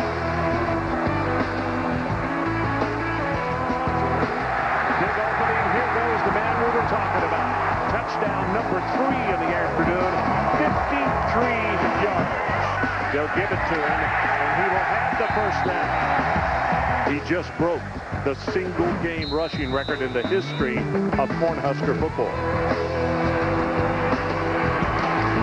Story Mark Lou at the half. H&R Block halftime report. You saw Roy Halou over 1,200 yards on the ground this season. Another Nebraska weapon on offense. Taylor Martinez, the freshman quarterback, been dealing with an ankle injury much of the way. Started the season with a bang, but he has slowed of late. Well, if you look at the first 7 football games, he's averaged 124 yards a game rushing. The last 5, he averaged 14 yards a game rushing. Not only that, he accounted for 20 touchdowns in the first 7 games. He's accounted for 1 touchdown in the last 5 football games. Is it an ankle? We'll find out. He should be healthy. Well, if Washington wants to have success, there are 2 players on their football team that have to play much better in this game. 1 is quarterback Jake Locker. 2 is running back Chris Call. In the first game, he had 17 carries, averaged 3 yards per carry. He must do much better in this game. And for Jake Locker, was 4 for 20 in the first game against them. But here's the key. In the pocket, he was 2 for 15. Outside of the pocket, he was 2 for 5. With his athletic ability, running a 4.340, if they want to win, he has to create plays outside of the pocket. Steve Sarkisian, their head coach, must get him the football outside the pocket. You said 4 for 20 for Jake Locker. 4 for 20. Oh, 35-point loss to Nebraska. TJ Yates, Eric Highsmith, late in the first half. Carolina up 3 on the balls at the break.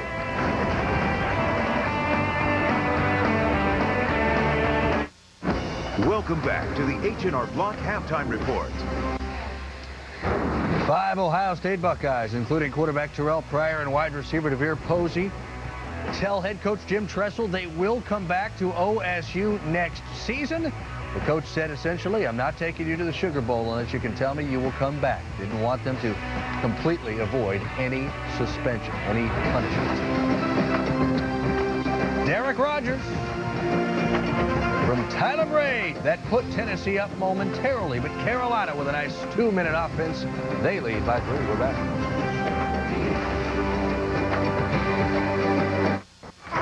Mark May, Lou Holtz, Dari Noka. Take a look at the New Year's Day bowl game lineup. That is Saturday, May Day. Which one do you most anticipate? Oh, the Rose Bowl. How about Wisconsin, that big 320-pound offensive line, and TCU 270-pound defensive line? Kind of reminds me of Super Bowl 17, the Hogs versus the Miami Dolphins. Killer bees. The Hogs prevail. Heard of them. I've heard of them Hogs. I like the Outback, the Capital, and the Gator because it's Big Ten versus the SEC. I'm anxious to see how those work out. Too bad we're not on camera. You could flash that ring you got there, mate. Oh, he flashes it all. I know it is. He tried to sell it. I need sunglasses on the set. He tried to sell it. Maya Moore in Connecticut going for their 90th win in a row. That game just after 9 Eastern time on ESPN2. Their opponent, Stanford, who was the last team to beat them back in 08. This halftime report is presented by H&R Block. Never settle for less.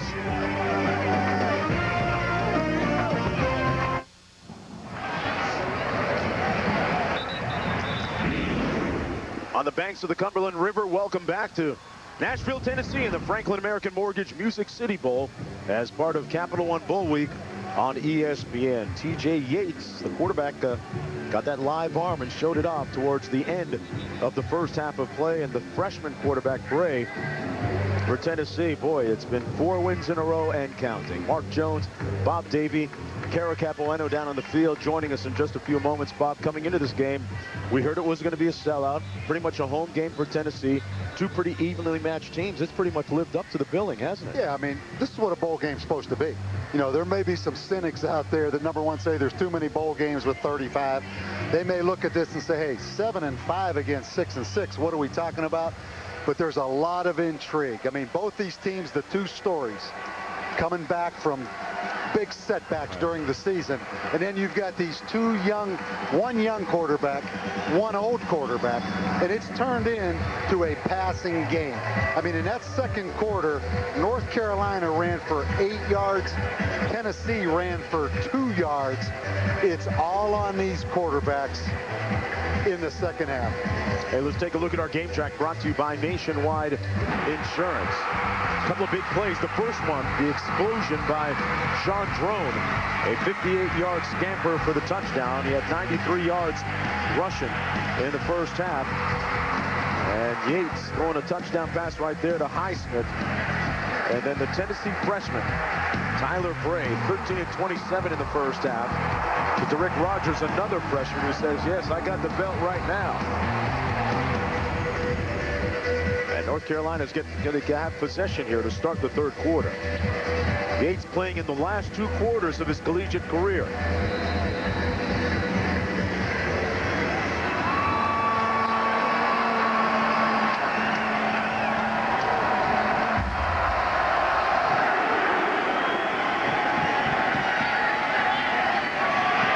From the 3-yard line, Searcy. And Denars Searcy takes it over the 27-yard line. Let's take a look at the first half stats brought to you by American Airlines. Tennessee with a couple of turnovers, Carolina with 1. And really, Carolina with that big drive right there at the end of the first half, or this game statistically would be dead even. But really, the rushing yards are a little bit deceiving. All those rushing yards were actually in the first quarter. So it's turned into a passing game.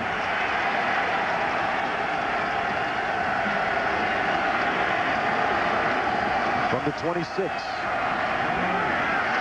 Handoff on the end around to Harrelson. And Harrelson makes a couple of people miss.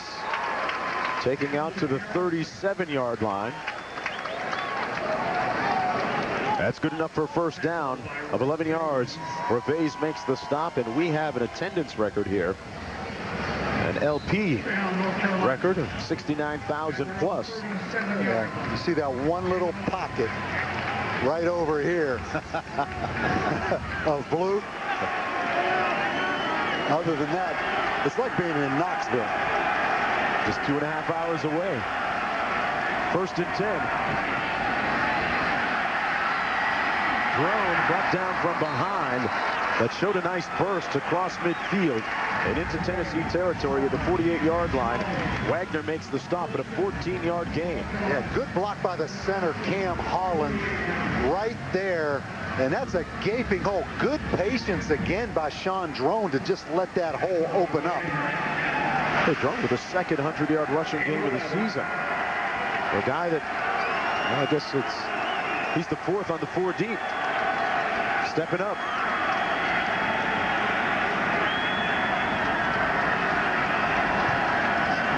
Yates completes it. Drone makes the catch, but stopped immediately. Hey, Carol, what kind of adjustments did Butch Davis talk about at half? Well, on offense specifically, he wants to see the Tar Heels run the ball better. We've seen that so far this drive. On defense, he wants the guys in the secondary to do a better job getting on top of the receivers. He said they have allowed some big plays to those rangy balls. And most importantly, poise, self-confidence, self-discipline. He pointed to the 5 penalties for 45 yards in the first half. Right now they're looking at 2nd down and 10.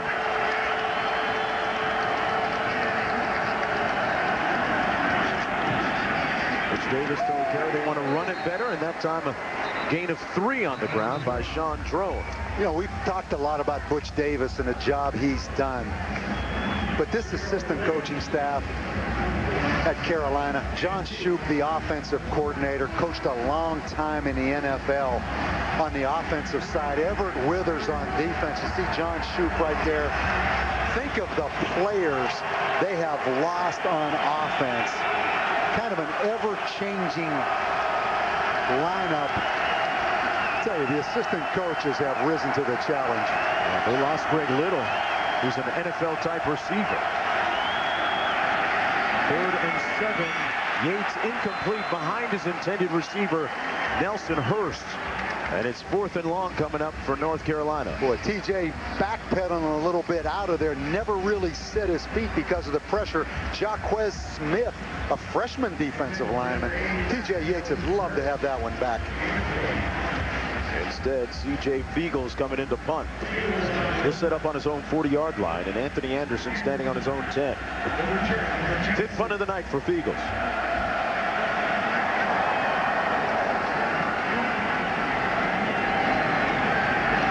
No, TJ Yates hasn't been as accurate. Missed some throws tonight that I think he normally makes. Anderson watches it go over his head, and North Carolina's going to down this right around the 5-yard line. Talked about the coaching staff, Bob, and Everett Withers. This is what it was looking like pregame, firing up his troops. Let's go.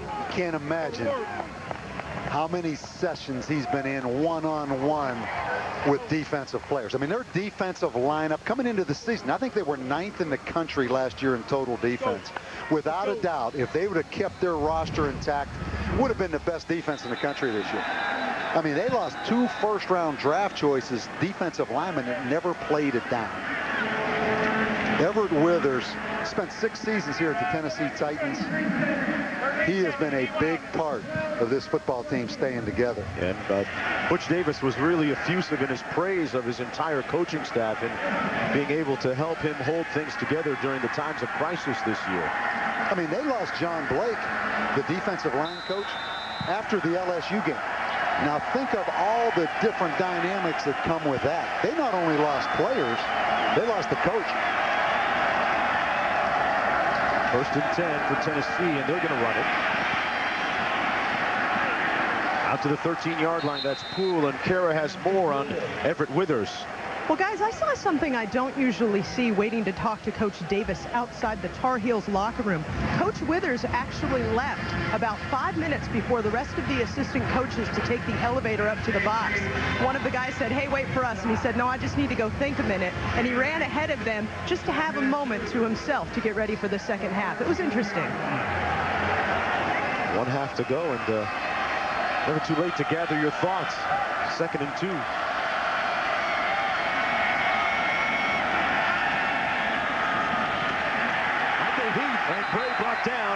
sacked at the 4-yard line by Quan Sturdivant.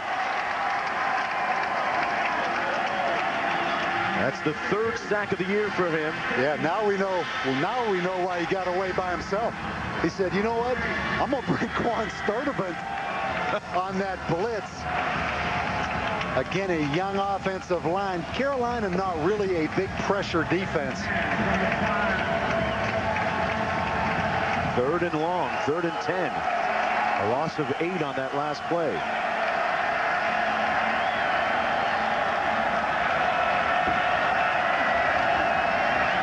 Bray out of the end zone.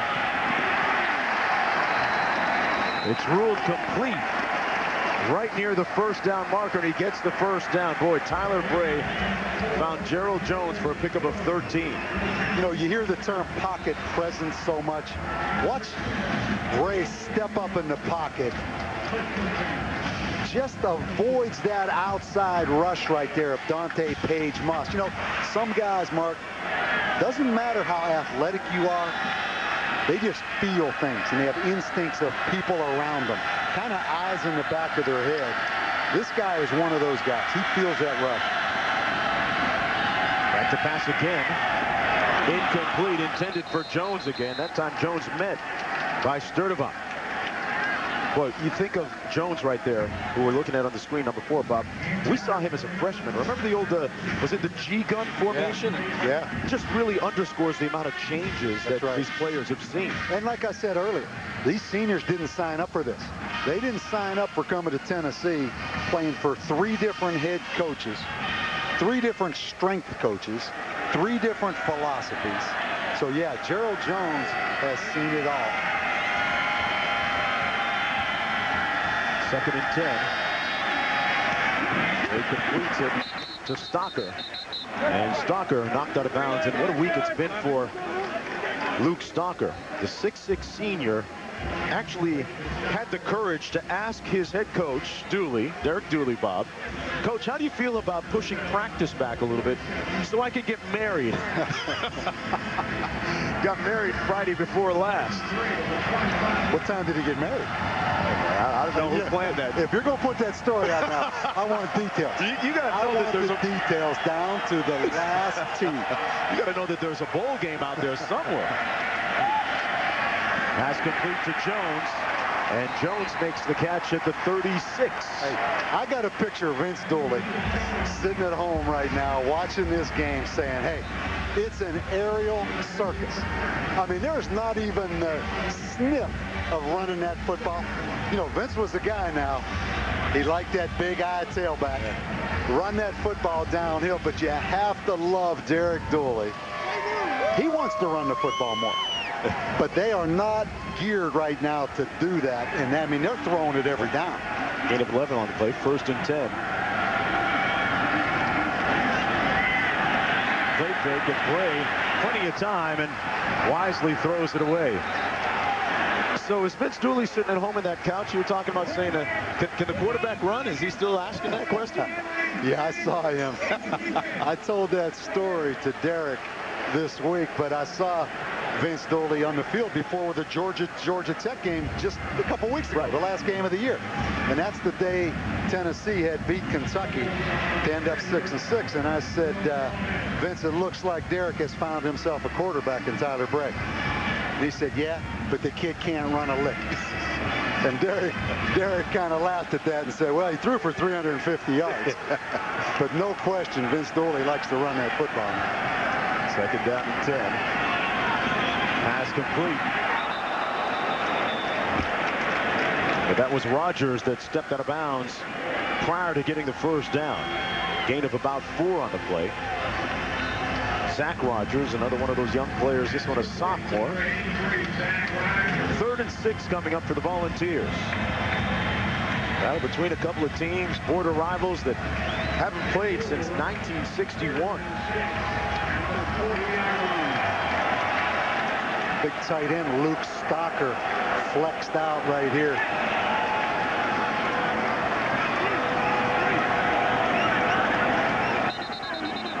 And that snap came a little bit late. I tell you, young Bray better watch himself now. Showed a little Spiking emotion. that football, yeah. I mean, we saw a guy penalized at the end of the Kansas State game today. Now, I got to ask you. You saw that call. You know I'm going to ask you, partner. You know me well.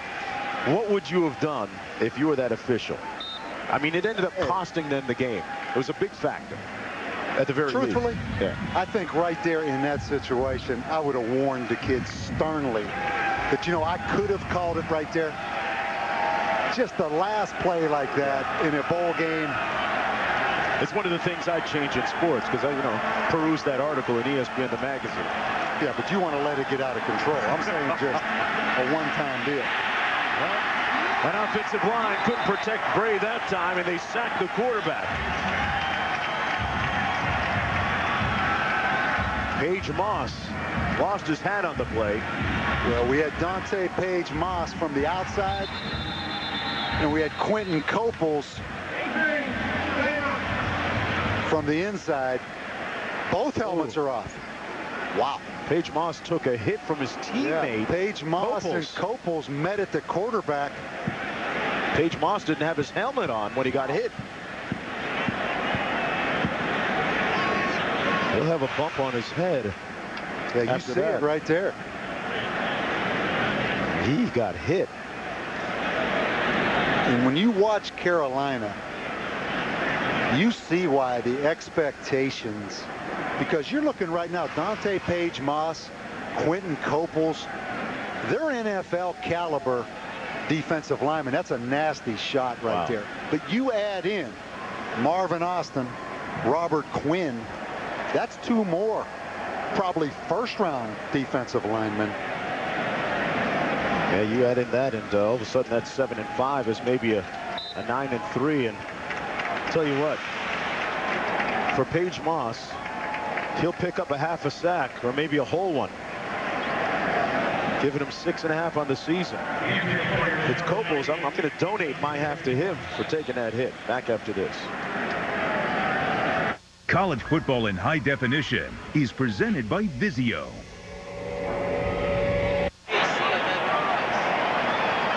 Here's what happened a couple of moments ago on that sack when Dante Page Moss and Quentin Coples met at the quarterback, Tyler Bray. Page Moss took a hit on the side of the head, actually in the face from his teammate, and this was the scene during the commercial break. He's okay, but I got to believe, Bob, that hurts. And that hurts. You see, he's kind of laughing about it. But pass protection, that's, for Tennessee, that has been the problem with the young offensive line. Cunningham with a high spiral. And Searcy calls for the fair catch. Right around the 30, a 42-yard punt, nothing on the return. Let's go downstairs to Kara for an update on Deontay Williams from that first half injury. Well, guys, as predicted, he does have a break in his right fibula at the ankle. They have said it. He will travel back with the team tomorrow. But what an unfortunate end to a great senior season for him. Broken leg in the bowl game. There's some real sad irony about the way that transpired. And the whole season has been a real battle for North Carolina. First down and 10 for the Tar Heels at their own 30-yard line.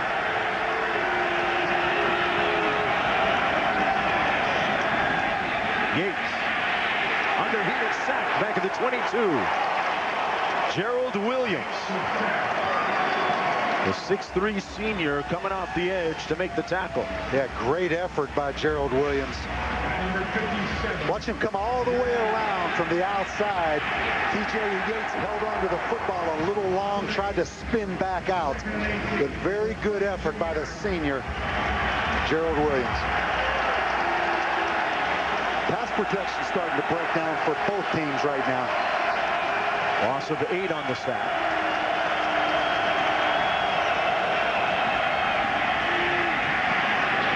Drone fumbles it, and Tennessee has it. I thought he was down. Herman Lathers made the stop, but they're going to rule it down. The runner was down, and then the ball came out. We're down. There's the call in third down coming up. Yeah, on first look, just live, it looked to me he was down. See Lathers, good effort from the backside. He was clearly down. Gain of 5 on the play. This crowd now a factor on 3rd and long. Yates moving the pocket and throws it away. 4th down coming up. And you talked about pass protection becoming an issue for both teams. Exactly. I mean, it's pretty obvious now that it's pass first. Good pressure again. Malik Jackson, LaMarcus Thompson, the outside linebacker.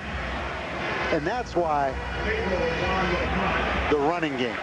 At some point, you do have to slow that rush down and make them respect the run. Torrin Poole has some skills right now. Anthony Anderson staying at his own 32. Eagles with the punt. From the 22, Anderson. And a nice return out to the 34-yard line. A 50-yard punt. 9 on the return from way, way up. It's still colored orange here in Nashville.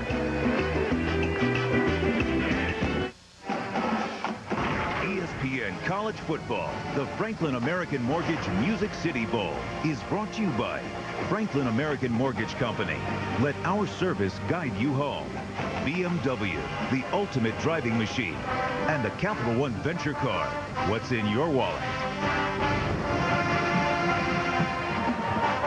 Look at some of the festivities last night downtown here in Nashville. In the Battle of the Bands competition, told the winner was the city of Nashville. Well, the influx of visitors and a local infusion into the local economy. Under 6 minutes to go here in the 3rd quarter. Gray complete at the 47 to Luke Stalker as we check in with Dari in the studio. Mark, college basketball over on ESPN2. Villanova, Temple, Big 5 battle. Temple beat Villanova, the only team in Villanova's first 21 games to knock them off a year ago, but this time it is Nova. How about 24 points for Corey Stokes? 40 seconds to go in that game. Now, Maya Moore and Connecticut try to stretch their win streak to 90 games at Stanford, the last team to beat them. Should this get going before Nova's over? Check it out on ESPNU, guys. All right, Daria, 14-yard pickup by Stalker. And this is Rogers. Looks like the ball came loose. I'm going to call that piece of fucking shit. Boy, that was Quentin Copels on a great effort play, knocking that football out.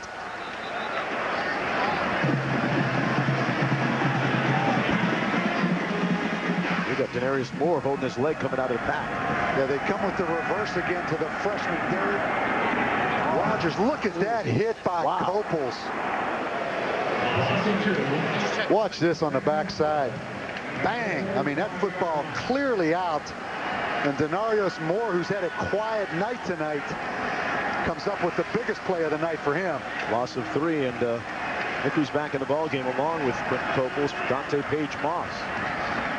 Fixed up on the sidelines. Little shuffle pass complete to Torrin Poole. And Poole gets about 3 on the play. And that's now 38 passes, 14 runs on the night for Tennessee. But we talk about seniors. We talk about rewards for guys. Quentin Copels, although he's just a junior, that was a great effort play right there, knocking that football out from the backside. Worthy of that team MVP award that he won along with quarterback T.J. Yates. 3rd and 10. Complete, but short of the first down at the 49-yard line. Nice catch made by Gerald Jones, who slipped and fell, picks up 4. And it's 4th and 6 coming up. Close game tonight, competitive game, 3-point game, 3 lead changes, a couple fumbles, and 2 sacks. Players love playing defense in games where offenses become one-dimensional. And they really love when they become one-dimensional throwing the football, because that's where these defensive linemen just tee off. Searcy calls for the fair catch, watches it bounce, and then wisely gets out of the way, and it takes a Tennessee bounce all the way down to the 6-yard line. That came dangerously close to bouncing off of Searcy and becoming a live ball. A 42-yard punt, nothing on the return. He was trying to get out of the way. Fortunately, he did.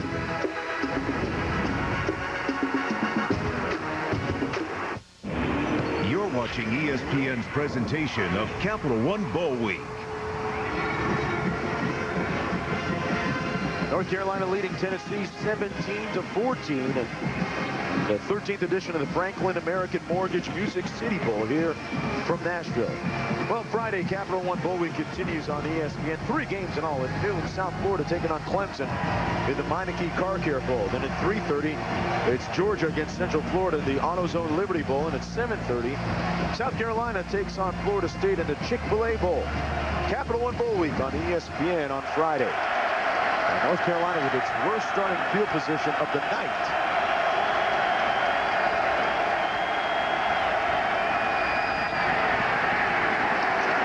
Drone with a gain of about 2 on the play. Something we've not seen in this game, screen passes. You know, particularly a screen pass to the running back. Any idea why? No, I think it'd be a great call, particularly right now on 2nd and long, even though you're backed up. But you're going to have to do something to slow down. And this is both teams. Slow down the pass run. You know, if you can't run it, find ways to be creative, getting the ball to your running back in different ways. Well, Drone has already gone over 100 yards tonight. He takes the toss here. Nice cutback by Sean Drone. And Drone with a first down out to the 18-yard line. Picks up 11 on the play, filling in for Johnny White and Anthony Elsie. Sean Drone with a strong run. First down and 10 from the 18. Been impressed with Sean Drone. Talked about him getting his opportunity tonight. There's Johnny White over there on the sidelines, who really had a great year for Carolina. Then Anthony Elsie comes in late, ends up academically ineligible for this game. Underneath, pass complete, up and down hard goes Ryan Taylor. Gains about 11 yards and another first down. Under 2 minutes to go now in the 3rd quarter. And there's a flag down on the field. I think it might be Malik Jackson on a blow to the quarterback. Personal foul. Roughing the passer. Ball to the head. Number 97. Defense. Yeah, I thought Malik Jackson came in, got his hand up on the helmet of Yates. Let's see right here. Oh, man. I guess he did get that. Wasn't quite as bad as I saw it, or thought I saw it, but yeah, it was up there around that face mask. Boy, squandering away field position. Tennessee's defense. TJ Yates sold it a little bit. 1st and 10. Field position, such a key part of this game. Sean Drone able to get a run, convert the first down, then the penalty right here. And another flag. And this one's going to go against Carolina. Ball start, number 13, offense. 5-yard Christian penalty. Wilson. Still, first down. Let's go back to Dari in the studio. All right, guys, want to let everybody know over on ESPN2, you can see number 1 Connecticut going for their 90th consecutive win. They are at Stanford. Stanford ranked 8th in the country. The Cardinal, the last team to beat Gino Auriemma's Huskies. That was in the NCAA tournament back in 2008. We will keep you posted. 3-2 Stanford early. Okay? 1st and 15 after the penalty.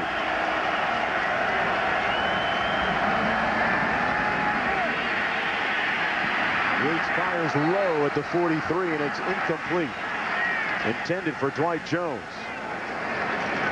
2nd and 15. Tennessee looking for its first win against an FBS team this year with a record over 500. Yeah, James Hurst right here is going to get away with a hold right here. Watch the inside move right there. That should have been a penalty right there.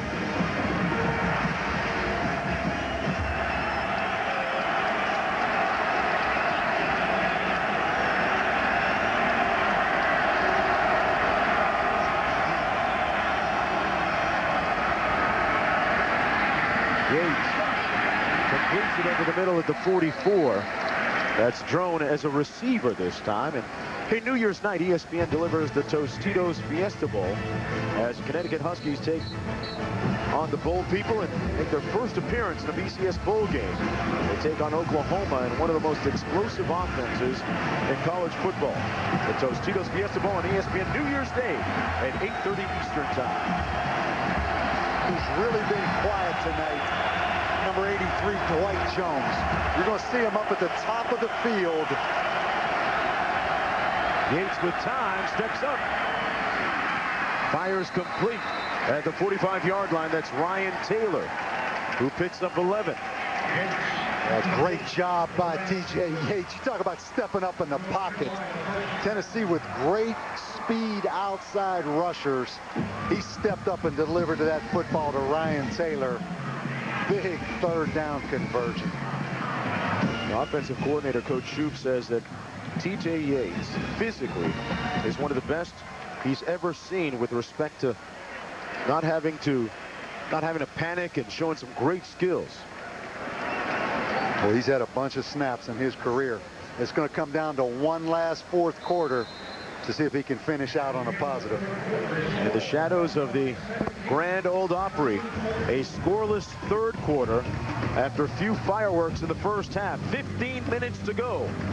We'll be back to Nashville right after this.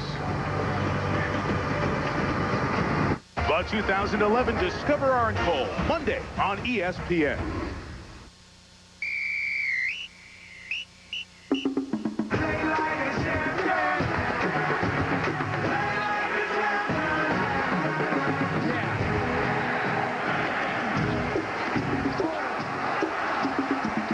Big hits throughout the course of the night. And the 13th edition of the Franklin American Mortgage Music City Bowl. North Carolina leading by 3 as we begin the fourth quarter of play. The final 15 minutes for both these teams. Tennessee trying to make it 5 in a row to end the season. And North Carolina trying to improve to 8-5 on the reverse. It's Boyd. Still on his feet and now ruled out of bounds. Well, Jay Boyd is the fastest guy on this Carolina football team. You can see John Shoup getting creative in the running game. And North Carolina, I mean, they've rushed for 135 yards so far in this football game compared to Tennessee's 7. So they have had a little more balance.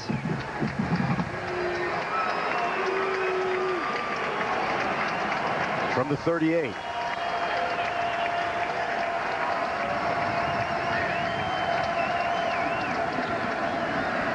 Drone fouls down just shy of the 35-yard line. Got about 2 on the play. It's been an impressive drive by Carolina. You know, you think back, this drive started on what, about the 5-6 yard line. Drone made a run. The tight end Ryan Taylor made a catch. The roughing the passer penalty on Malik Jackson. And here's the play action. Looking up top, lets it go, has a man. What's the call? Picked off.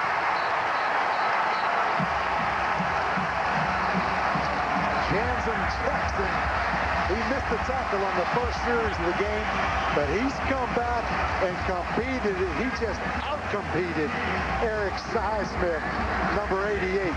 His 5th interception of the year, and what a play by Jackson. They went to the ground. Tough to tell who actually had it until there. Boy, we said these teams are so close in every aspect. That kind of typified what this season has been and these two teams. Jansen Jackson out-muscling Eric Highsmith for that football. Interception. The play is under further review.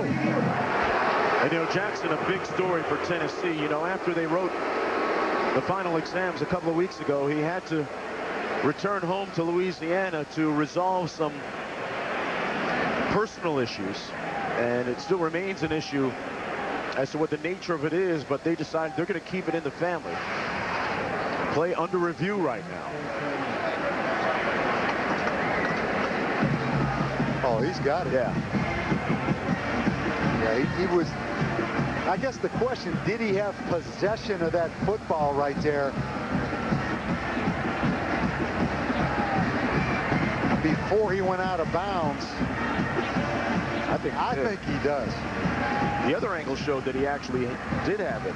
You can see the back judge was shielded right there. Not a great angle to see it, but it was ruled an interception on the field. I think that's going to stand. Well, he really just out-wrestled Eric Highsmith with that football. And let's look at Jansen, whose father is actually the interim head coach right now at Miami, Ohio, Lance Guidry. The two of them said that they're going to work it through, that Jansen is going to work through his personal issues. That's back in Louisiana. Second team All-SEC selection. A big play. TJ Yates underthrew that football just a little bit. Allowed Jansen to get back into play. He's got it there. Yeah, it was rolling. See, right there on his belly, though, it wasn't totally secure. I mean, that's the only issue. But again, since it was ruled an interception, I do think it will stand. But it is close. It has to be indisputable video evidence to overturn the call on the field. Again, a Big Ten crew working this game. Big Ten instant replay.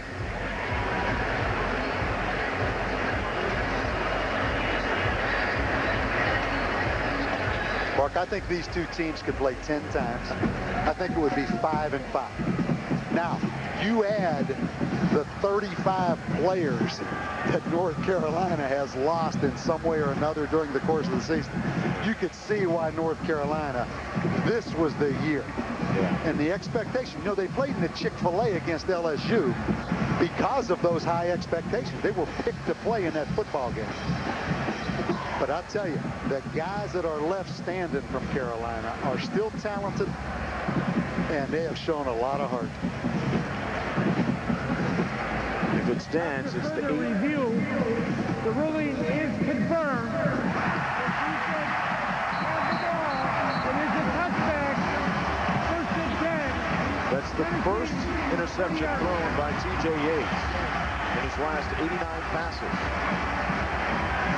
But it comes at a pivotal time with just under 14 minutes to go here in the fourth quarter.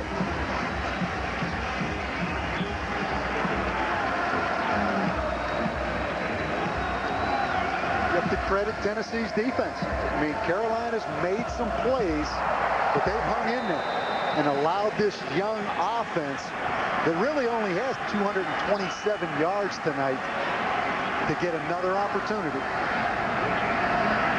Rajon Neal in the backfield. They're going to pass, though. Bray throws up a duck, which harmlessly goes out of bounds. And let's go back to Dari in the studio.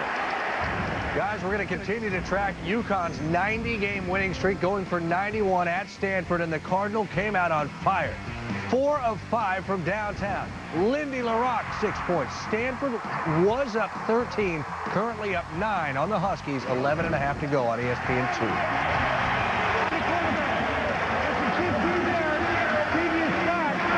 Well, that's going to be a personal foul. There's a flag on the last play. Roughing the passer on Quentin Copeland.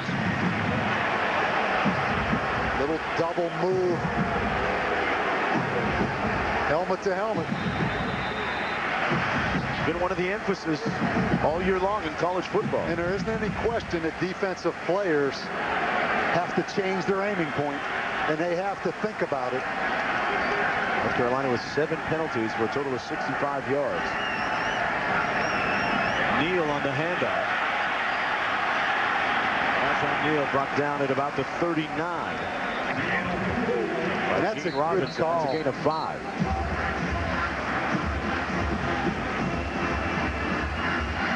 Good block by Gerard Shaw, the left offensive guard. Watch him right here. Carolina getting up the field. He's going to go ahead and take 91 inside. That was a very athletic move on Tydrick Powell by Jared Shaw at about 335 pounds. See Rajon Neal getting a bunch of reps here in the backfield. Bray under some heat. And he wisely throws it away. There's a flag thrown at the 48 as well. He was outside of that tackle box. I don't think it's that. I think it was the receiver and defensive back locked up over there. Number 21, Denoris Searcy. It's going to go against Tennessee. Pass interference. Offense, number 81. That's a 15-yard previous spot. Will repeat. Second down. Yeah, that's Rivera. Yeah, Michael Rivera, the transfer from Oregon. Backup tight end in the game on an offensive pass interference. You don't see that very often on an incomplete pass where the ball was thrown. There it is right there. Yeah, he's blocking downfield. I'm not sure what he's thinking. He looked like he thought it was going to be a screen pass. Get the wrong call. There's the penalty situation. Boy. So all the way back to the 25. Bray fumbles the snap, and this one implodes. Now back to the 17-yard line. And it looked like the ball almost came loose again. Yeah, there's our left-handed snapper, James Stone. He struggled with shotgun snaps all season. How tough is that for a freshman, Bob? It's tough. I mean, they've gone back and forth, having him snap left-handed, right-handed. You know, you're talking about a true freshman out of high school, no spring practice. They're in the shotgun a high percentage of time. They were fortunate that time that Tyler Bray recovered that football because he fumbled it again. Yeah, look how he holds the football point down like that. Normally you see it flat. They've tried every different mechanic to get that shotgun snap. Got it back to the quarterback that time. And this is Neal. And Rajon Neal out past the 30 to the 33. But we do want to mention, though, James Stone, the big fellow, the freshman center, was a member of the freshman All-American team. So he was doing something right this year, right? Oh, he's a great player. He's going to be a great player. And this game has gotten sloppy. But I'll tell you this. These two teams are scratching and clawing right here to try to win this game. So it isn't the prettiest, but the intensity level right now is really high. Cunningham punting from his own 23. Wow. And Searcy is going to field this one with a fair catch at the 22. That was a moonshot by Cunningham, the punter. 45 yards, nothing on the return. North Carolina still up 3 when we come back to Nashville.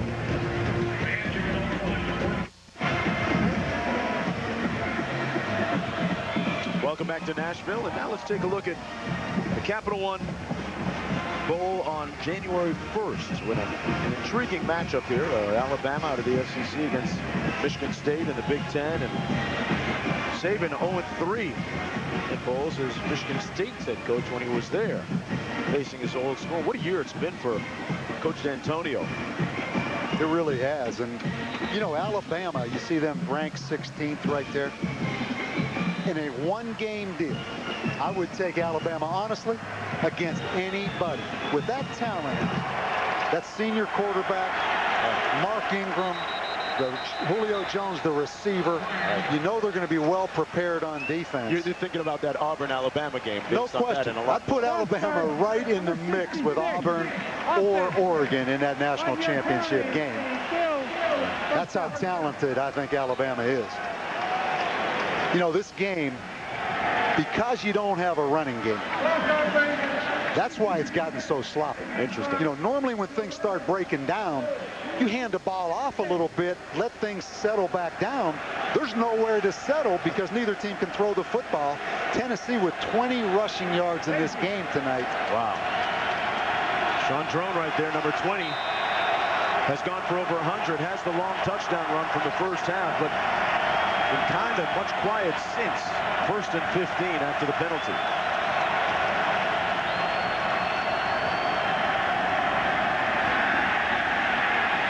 Yates all day and throws it away.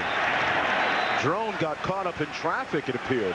Yeah, and you're allowed to tackle the guy when the ball's thrown behind the line of scrimmage. You're not allowed to hold him and keep him from getting out in the route, but you're allowed to tackle him. So there is no pass interference on a ball thrown behind the line. It's at 2nd and 15. TJ Yates is a freshman, broke North Carolina's single-season passing records as a sophomore. Broke his ankle and started only 6 games. As a junior, had 12 touchdowns versus 14 interceptions, and trying to write the final chapter here tonight in a hostile environment.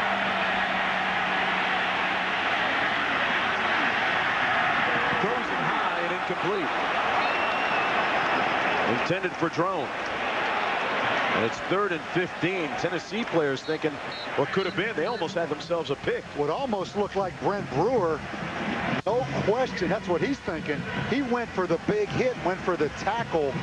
I'm not sure if he wouldn't have played that football, Mark. That wouldn't have been an interception for a touchdown. 3rd and long from the 17.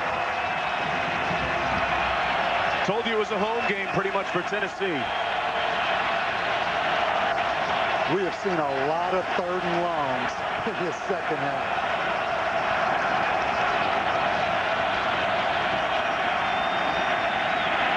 Gates to the 27, but not enough for the first down. Complete to Ryan Taylor. And it'll be 4th down, another 3 and out for Carolina.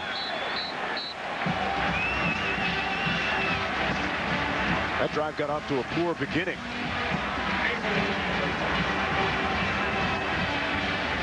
Derek Dooley's team still within striking range. Anthony Anderson goes back to collect this punt at about the 39. So the field position tilting a little bit in Tennessee's favor here. 8th punt of the night. He's averaged right at about 37 yards a punt. So if Tennessee can field this cleanly, should be good field position.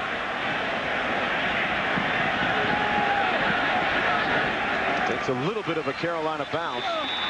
Down to the 37. 10-17 to go in the 4th quarter. Back with more after this.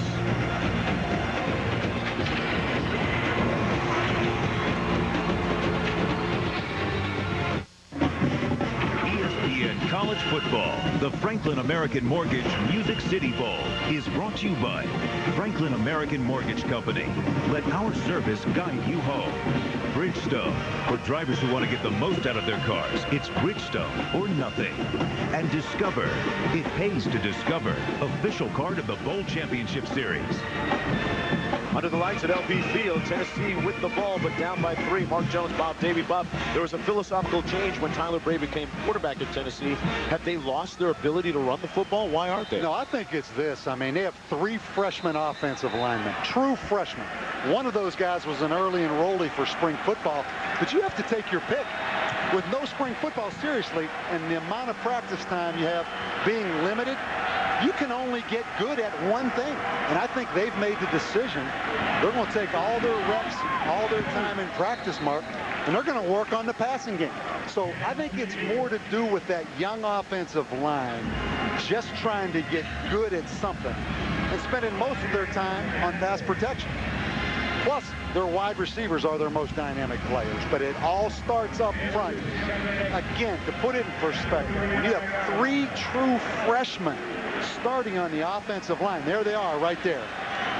You can't get good at everything, so you better pick something, and they've picked the pass. 2nd down and 8.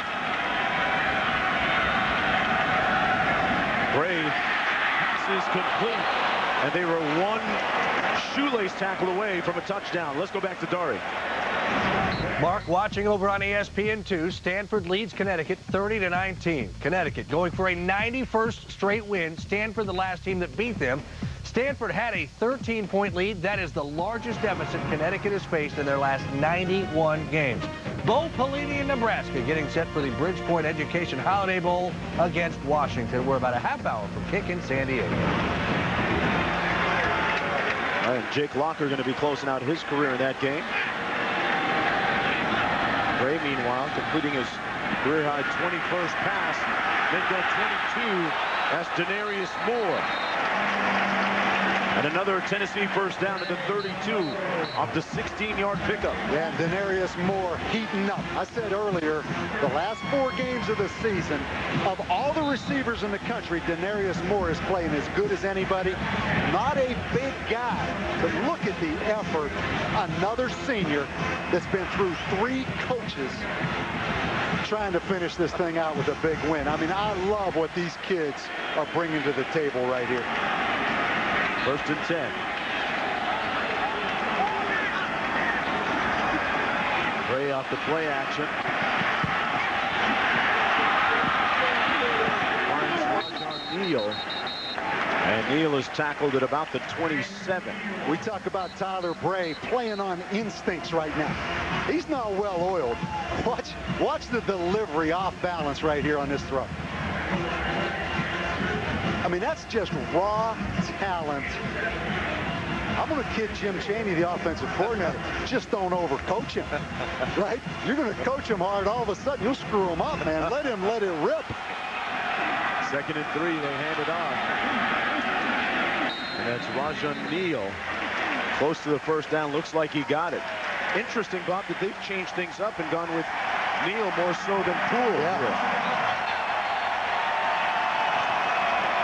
As Poole comes back into the game. How valuable Tennessee, having won 4 games in November, to get to a bowl game.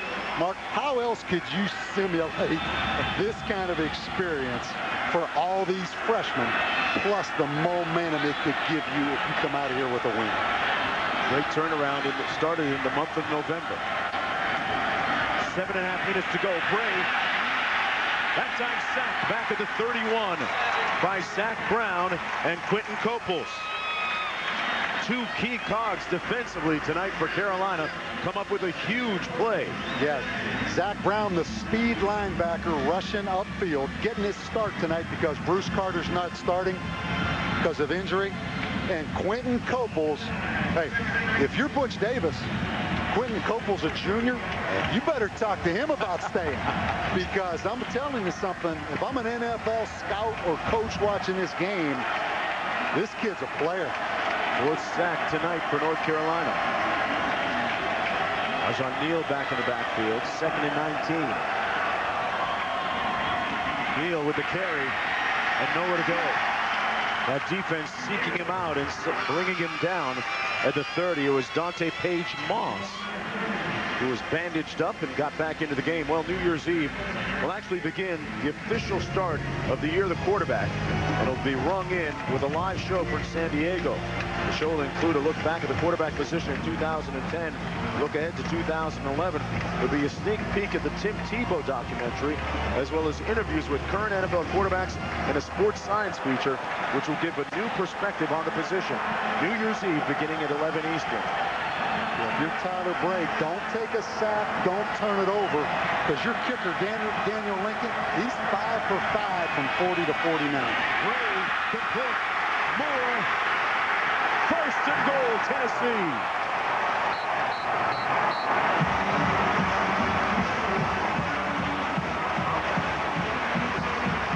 It was 3rd and long.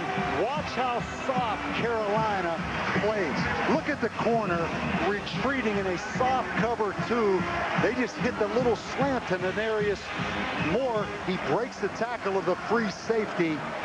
That was too easy on 3rd and long. Just too soft, allowing them to get the ball in the hands of that playmaker. That's his senior coming to the 4. 1st and goal, backs lining up out of the eye. Bray into the end zone and overshoots his intended receiver again, this time Moore again. Yeah, he was open. Denarius Moore open in the corner of the end zone. And don't even think about the running game. It's 1st and goal on the 9. Little double pump fake again. Tyler Bray just missed that one right there. I knew he had it. Freshman who became the starter with 4 games to go in the regular season was 4-0, looking for his 5th win in a row tonight. 2nd and goal.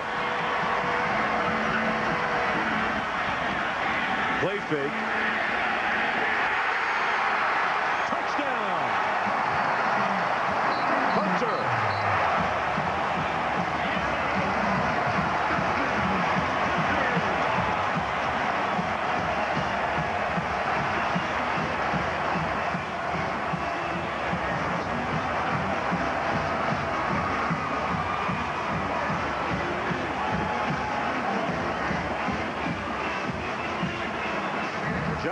Hunter, who made all SEC, all freshman, with the go-ahead catch. And the extra point is missed, which means it's just a field goal game. Cam Newton, the biggest story in college football this year, right? Yeah. Maybe the second biggest down the stretch. Field goal kickers missing extra points and short field goals. We saw it in the Georgia Tech game just a few weeks ago. Boise State. How about Arizona having 2 extra points blocked? That's the second biggest story of the year, and that's good news for Carolina right now.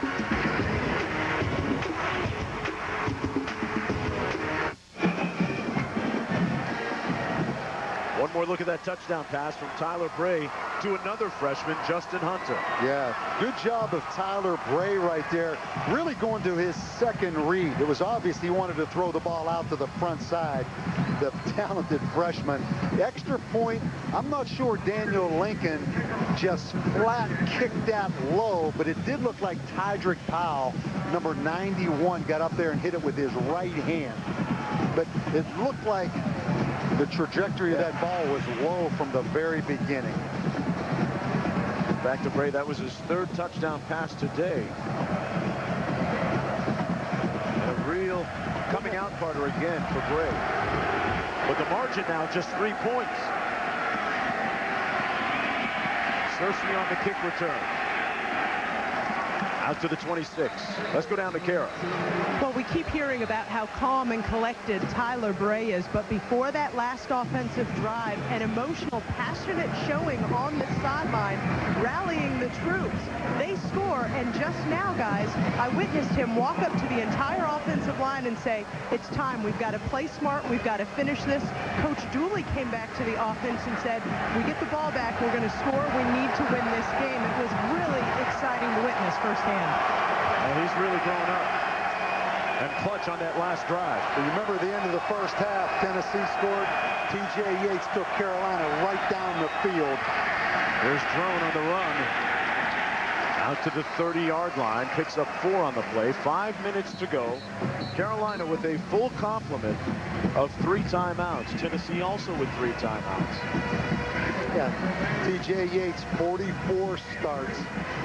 Has 31 school records. Let's see if he can respond to the young freshman's drive from Tennessee. Now the difference, he's doing it on the road. Tennessee looking for a 16th straight win here in Nashville.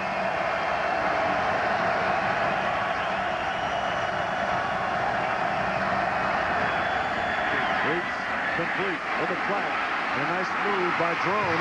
On the move, Sean Drone. But there's a flag down to play all the way back at the 28. Yeah, we're going to get a illegal shift right here. Wow, that would kill. That kills you.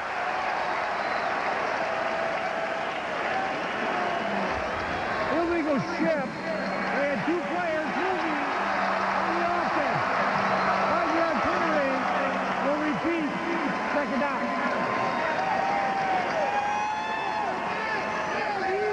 Take one more look at what happened here.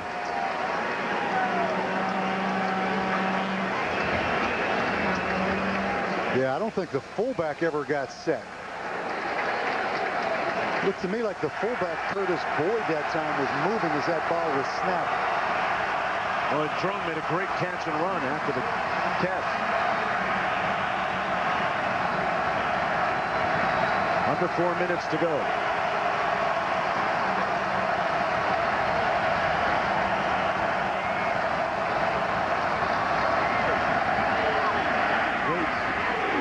Complete at the 33 to Ryan Taylor.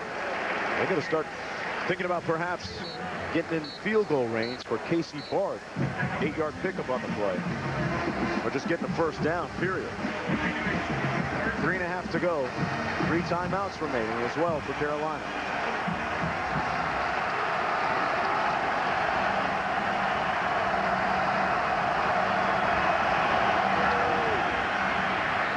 It's a free play right now. The flag's down, and they finally blow it dead. Bob, with this noise, this is where home field advantage really officially or unofficially comes in play for Tennessee. Well, this is a huge, huge call right here, because it's either going to be first down for Carolina or 3rd and about 9, depending on which way this call goes.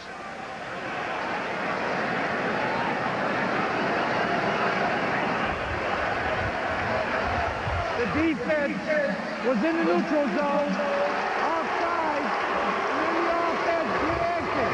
That's a 5-yard penalty. They're still... Boy, a veteran quarterback with 44 starts, just changing that snap count up a little bit right there. Caught Tennessee, 2 defensive linemen in the neutral zone when that ball was snapped.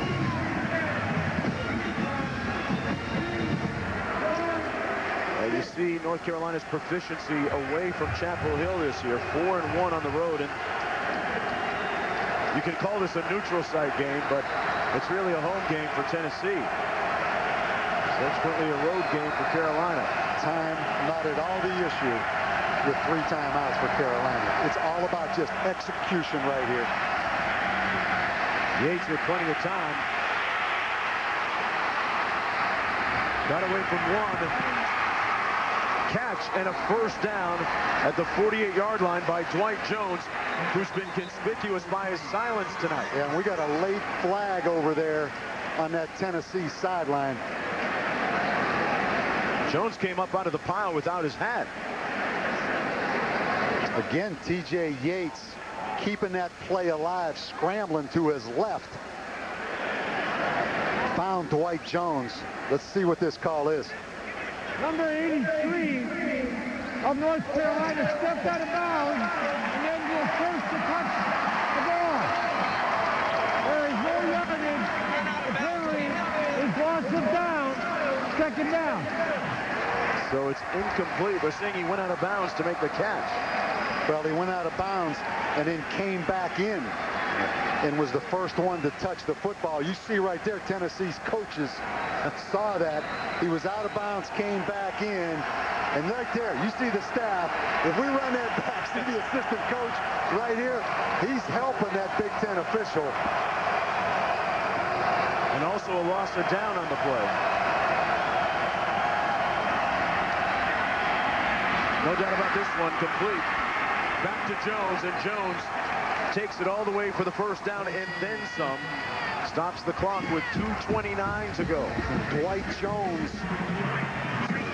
223 yards against Florida State, 200 yards against Virginia. Has had some giant games, and you said it, has been quiet up till now, but not much different. You know, Denarius Moore had been quiet all night for Tennessee. So your big-time guys stepping up here at the end of this game. Carolina on Tennessee's side of midfield after the 16-yard gain.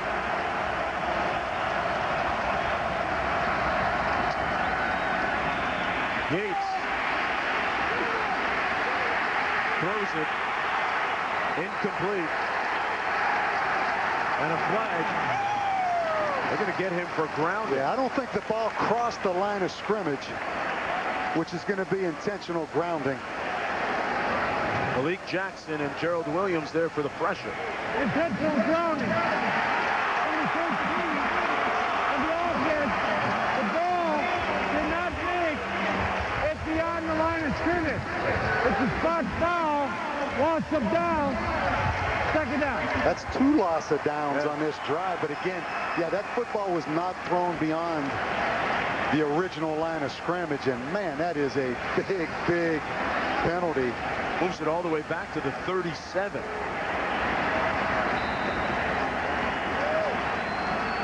a heck of a job getting rid of the football, but clearly not even close to the line of scrimmage. Jackson and Williams never gave up on the play.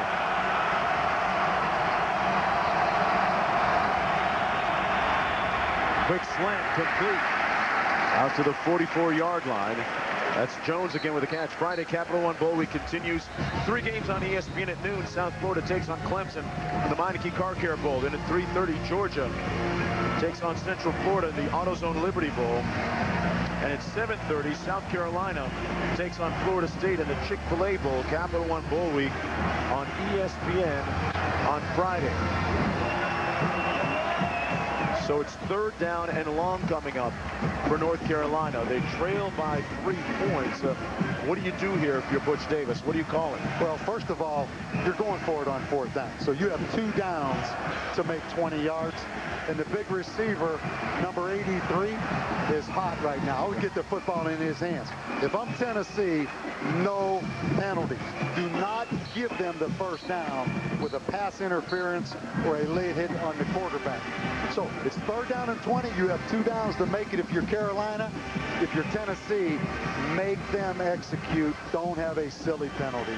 And when you talk about field goal range for Casey Bart, the place kicker for North Carolina, he has a long of 45 yards, and he's kicked it pretty well this year. He hasn't missed that many. He has a very high percentage. At what point do you start thinking field goal? How long do you let it go? Yeah, Casey Bart's a great kicker. I mean, his brother kicked at Carolina. He's at the Bucks right now. His brother isn't going to help him right now. But I'll say this, that wind's coming out of the south a little bit. He'll have to kick this into the wind.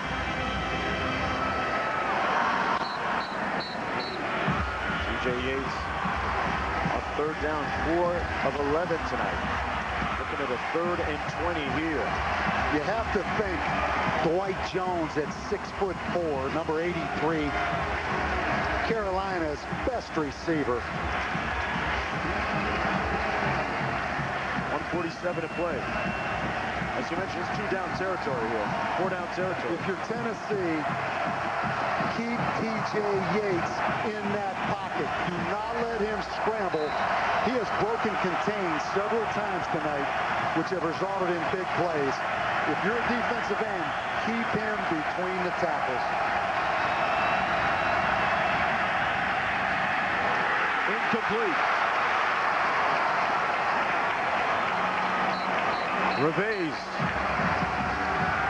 Yates and Carolina down to its final opportunity. 4th and 20. 2 timeouts to go. Is there any kind of a Boise State hook and lateral? What is your 4th and 20 call if you're Butch Davis?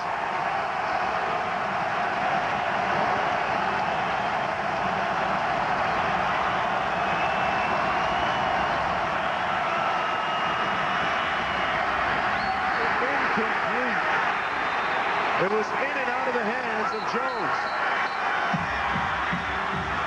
He just dropped the football. Yates apparently put it right there. It hit him right between the numbers. Dwight Jones on the square end, add 1st down yardage, and drop the football.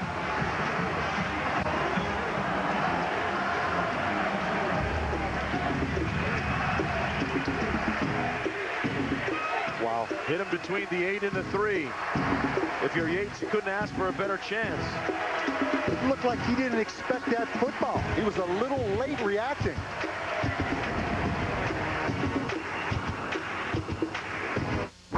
Dari Noka in studio over on ESPN2 right now. Connecticut trails Stanford at the half, 34-30. Maya Moore, 2 for 6. 6 points for the National Player of the Year. 3rd time during this streak of what is now 90 straight wins that Connecticut has trailed at the half, and every time it's been against Stanford. Don't forget, coming up next, Bridgepoint Education Holiday Bowl. Jake Locker's collegiate finale, Washington, Nebraska. That's next, guys. All right, Dari, let's take one more look at that drop by Dwight Jones. What do you make of what transpired on that play, Coach? To me, Dwight Jones is lackadaisical. You didn't see him snap that head around like he really wasn't expecting the ball to be thrown. That was 4th and 20. That was a 1st down right there for Carolina. And he is their best receiver, but he didn't expect the football.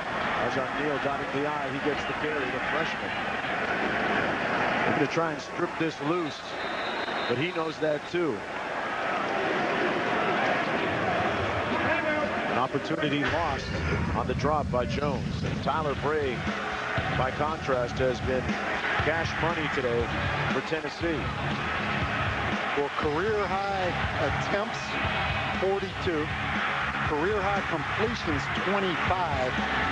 3 touchdowns. He had the 2 interceptions. And the not-so-laid-back California kid, that's their insignia. That's their thing. They call it loco. Yeah. And they're about to go crazy with a win if they can hang on. I've got to ask you something, though. Honestly, not to stir anything up, but what did the kid from Kansas State do on the touchdown any different than Tyler Bray did right there? Yeah. You just like a little bit of consistency when it comes to that unsportsmanlike conduct call. 2nd and 9.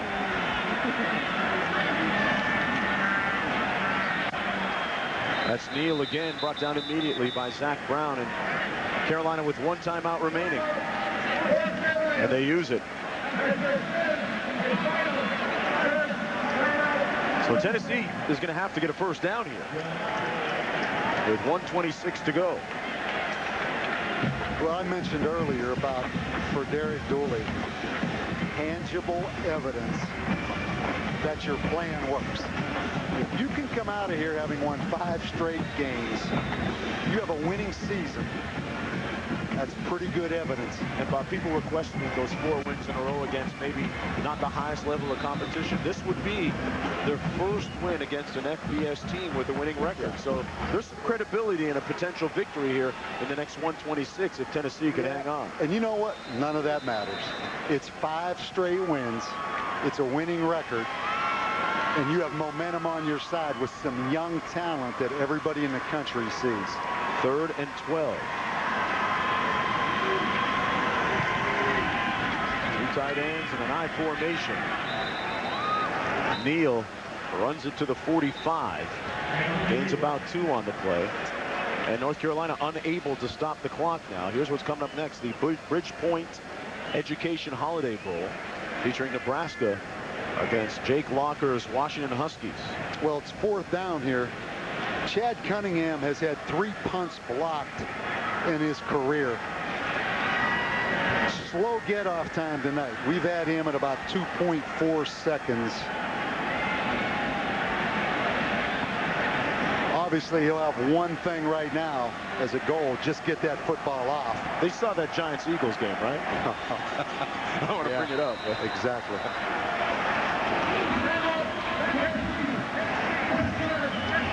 And now Tennessee calls one of its remaining timeouts.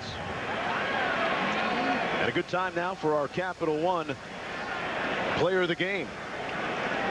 This guy that's really emerged and kind of evolved before our own eyes tonight, Tyler Bray. 25 of 42, a career high 25 completions and 42 attempts. You can, Lane Kiffin, there's been a lot of signs in this stadium tonight, a lot of animosity. He left one gift for Tennessee.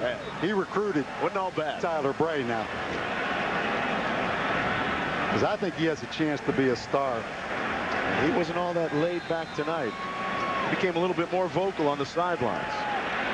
One of the signs we saw earlier tonight. Here's the punt from Cunningham.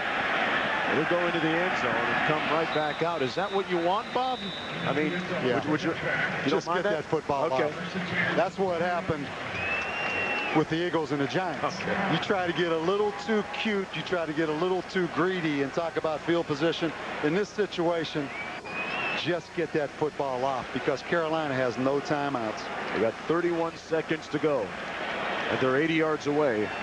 The career-long field goal for Casey Barth is 49 yards.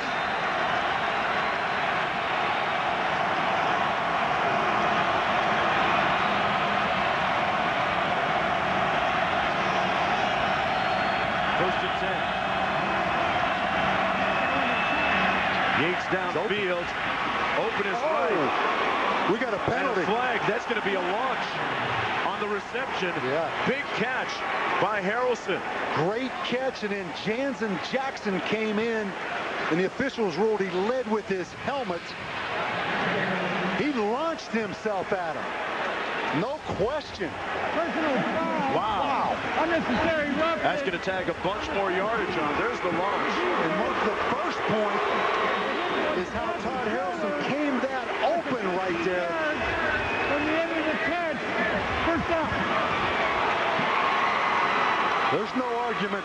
Dooley. 25 seconds to go, and in a blink, North Carolina close to the edges of field goal range here. And Carolina with no timeouts.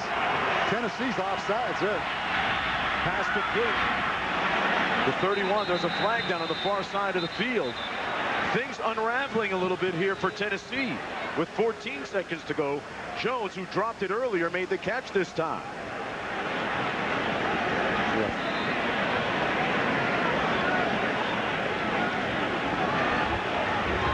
There is no play. We were buzzed. The previous play is under further review. Oh, wow. They're going to go back to the catch. They're going to go back to the catch that was made on the previous play by Harrelson. Yeah, they're going to go back and see if he had control of that football when he came down on the ground.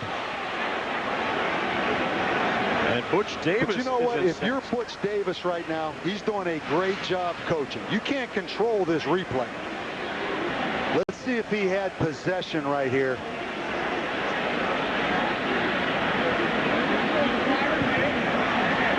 The ball juggled, but did he retain possession? You couldn't see. Not from that angle, and it was ruled a catch on the field. Yeah. There's no question that Jansen Jackson jarred that football. But the question is, did Todd Harrelson regain possession before he hit the ground? Right there, that ball's loose. You can't turn that call over. Here's a different angle. That's kind of, looks like he held on. Well, still inconclusive. Yeah. That's all these angles. Here's a different shot. I would say that he caught it. Again, and I know fans at home know this, it was ruled a catch. So it has to be indisputable or overwhelming evidence that that ball was loose. And I don't think there is indisputable evidence. So with the catch and the subsequent penalty that was tacked on, it immediately moved them to the fringes of field goal range. There's a look at Casey Barth, the place kicker, whose career long is 49. But they're still reviewing that last catch by Todd Harrelson. Officials said that they were buzzed prior to that last play, and that's why they blew it dead, that there was no play. And they reset the clock back to 25 seconds.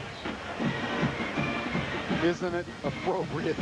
These two teams, think of all these two teams have been through since August 1st. And it's coming down right here to this. Catch or no catch? I don't think you can overturn that. Now, I see that it's very close. That football was wobbling a little bit. But since it was ruled a catch by Todd Harrelson, I think you have to let that stand as a catch. And by the way, that actually was a pretty decent throw by T.J. Yates, who was despondent after a great... You know, there's one other issue, though. Was that elbow out of bounds when he came down, regardless of the security of the football? I still think it stands. They're going to put some time back on the clock. It's at 25 right now.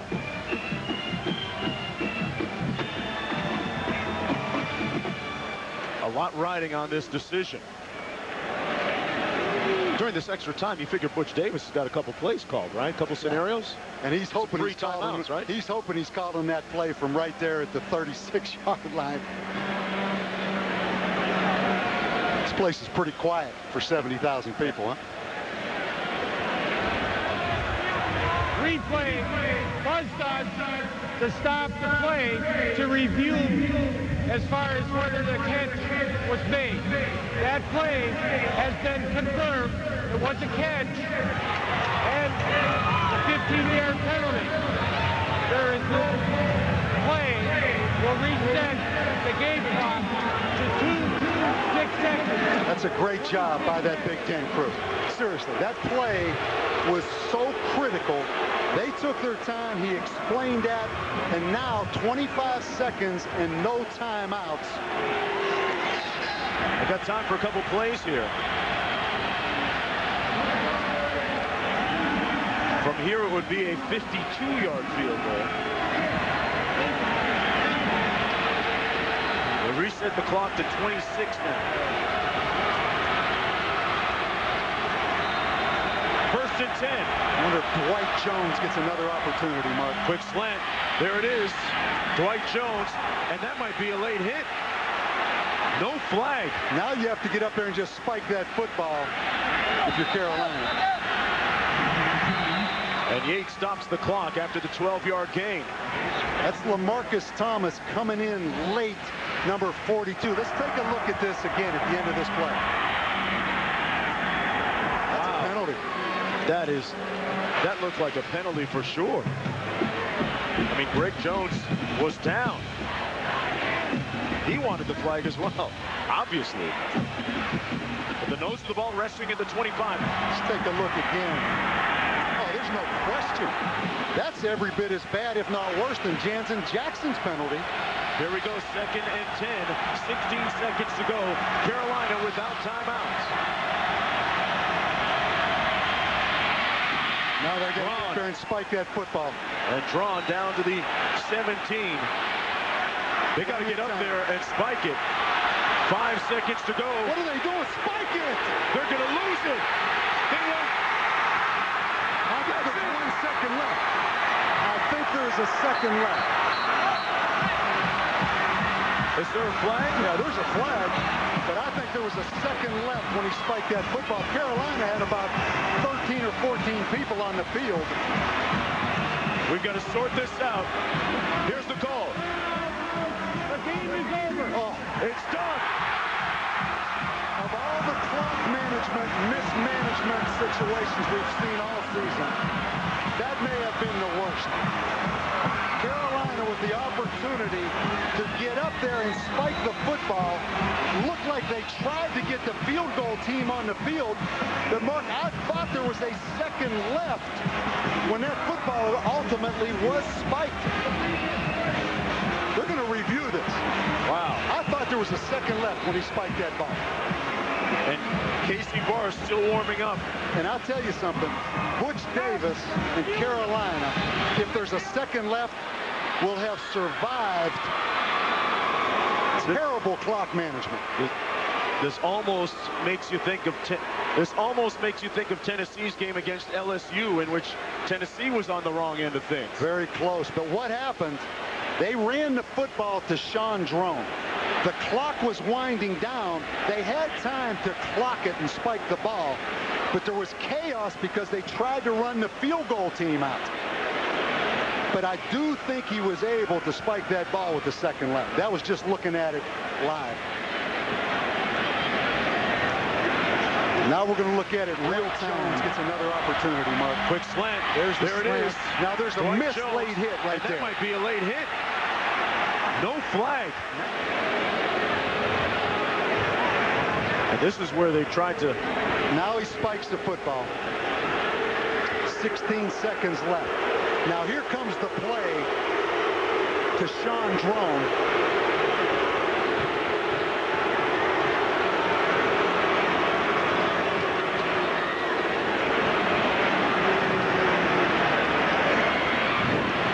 This is real time we're watching it in. Okay. The officials are looking at exactly what we're looking at, and we'll make this decision.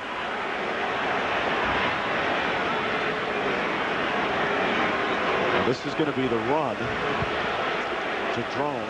And right now the decision is, if you're Carolina, get up there and spike the ball. But you see the field goal team trying to get on the field, but did he spike it with 1 second left? Just watch the snap. He spiked it with 1 second left. They're going to get a penalty, Mark, but there's going to be a second left, and they will have a field goal opportunity here. So they're going to move it back. They're going to move it back, but there's a second left, and they'll get a chance. Casey Barth. For Casey Barth. Will have an opportunity. The offensive team had more than 11 players on the field. penalty. However, the ball was snapped and it hit the ground with 1 second remaining. That is a great job by that Big Ten crew. And anybody that questions instant replay and its significance in college football. So here we go. Casey Barth from 37 yards away. Casey Barth lining up. Will Tennessee ice him? They've got 2 timeouts remaining. I think they should let him kick it because there's some chaos right now. Don't you? Yeah. Don't ice him and let it calm down. From 38 yards out. Barth, he made it. Sends us into overtime after all the chaos. Wow. Butch Davis and Carolina survive a clock management meltdown. But how about the Tennessee defense? Tennessee taking that ball because of a huge Carolina taking that ball because of a huge completion. There was the catch by Harrelson, then the penalty. Okay, here's the run at the end of the football game right here. This is where Carolina gets caught between spiking the football or getting their field goal team out. They get it spiked with 1 second. Casey Barth ties the game. Tennessee now has just been assessed a unsportsmanlike penalty. And it's of no significance because we're going to overtime. An incredible, implausible finish as Derek Dooley argues with the officials, but to no avail. What a season for North Carolina and Tennessee. You couldn't make this stuff up. Ask Casey Barth. He'll tell you.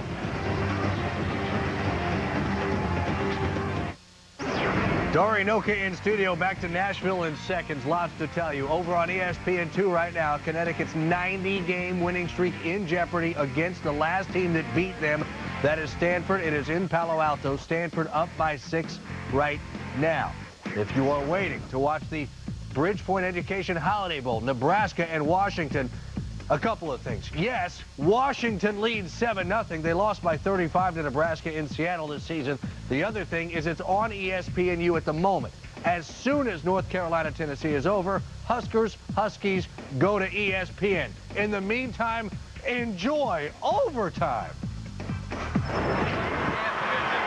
Welcome back, everyone, to Music City, USA, Nashville, where if you were with us a moment ago, you witnessed an incredible ending to this game between North Carolina and Tennessee. This was the pass that set it up. With 31 seconds to go, Yates completes it to Harrelson, and the subsequent launching penalty on Jansen Jackson.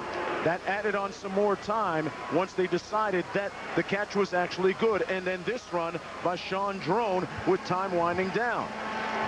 Then the ensuing confusion as the field goal unit prematurely tried to get onto the field, and Yates alertly spiked the ball. And watch the clock. 1 second to go. And after reviewing how much time was remaining, Casey Barth from 39 yards out sends us into the overtime. And Mark, here's the thing. There was an unsportsmanlike flag thrown on Tennessee. That will carry over, I believe, into overtime. So they won't start on the 25, depending if Tennessee's on offense or defense. They're going to carry that personal foul into this overtime if, in fact, that flag was thrown. So that affects their, obviously, their drive here. Makes it a little harder. Has the option as far as calling heads or tails. Tails is called. Find out. It's a head. Tennessee has won the toss. They have elected to go on defense. You will go on offense. Which end of the field do you want to play? All right, North Carolina, Tennessee down here, please.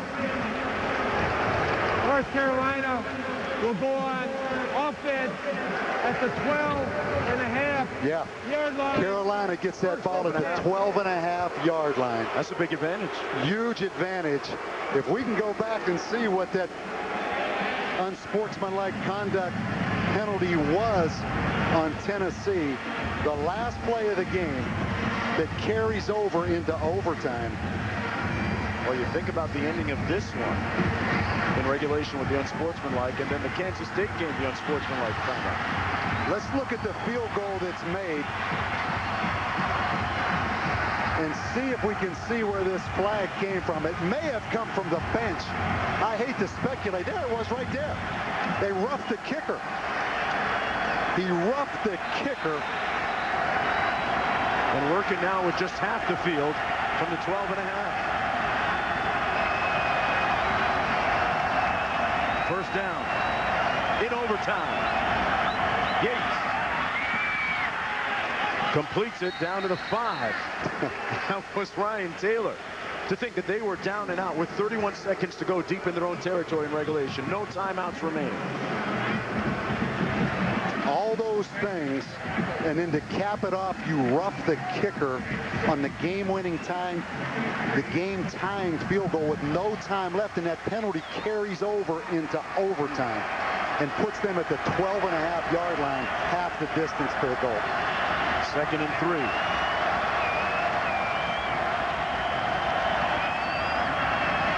Drone trying to get to the edge. It's a foot race. Brought down. Got another face mask. Sean Drone was brought down by the face mask, and that's going to be a penalty and a first down. Yeah, Prentice Wagner. Personal foul, face mask. Boy, Tennessee is imploding right now. How fast can it unravel? With 30 seconds, that's clearly a face mask, but with 30 seconds left in this game, we're talking about Tennessee winning 5 straight games, tangible evidence that the plan is in place. All of a sudden, it unravels on Tennessee. 1st and goal now. And the big offensive fullback in there at about 300 pounds. Tied on to Drone. And he gets in for the score. Oh no, they're going to mark it at the 1. Looked like he ended up all the way in the end zone, but his knee may have touched. This will be reviewed as well. Big Tydrick Powell, the defensive tackle at fullback. Sean Drone, boy, that is very close. I think that call will stand, though. Here they go on 2nd down. Wow. Yates keeps it himself. No signal yet. Touchdown now.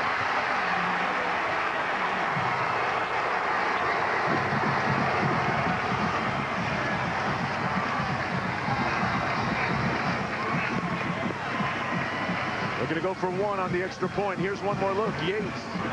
He didn't make it by much on that first effort. Well, it's the little bit of the bush push by Tydrick Powell. The defensive tackle in there at fullback pushed him into the end zone. Can't take these extra points for granted. We've seen it. And Carolina up by 7 points. Mark, you just said that. This all really started with Tennessee, Daniel Lincoln missing that extra point. Then Tennessee with 3 personal fouls in the last 30 seconds of this game.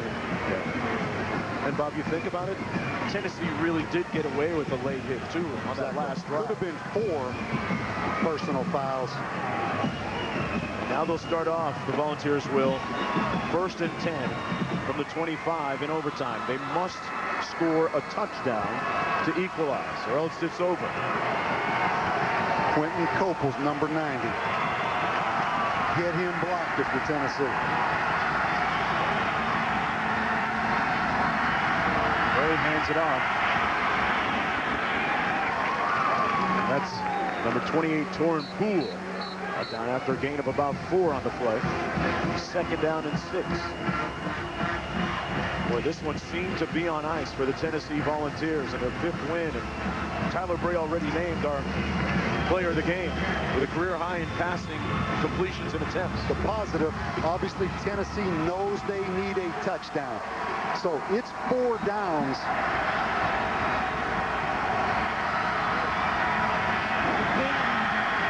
Bray into the end zone. Touchdown! Wow, unbelievable! Luke Stocker.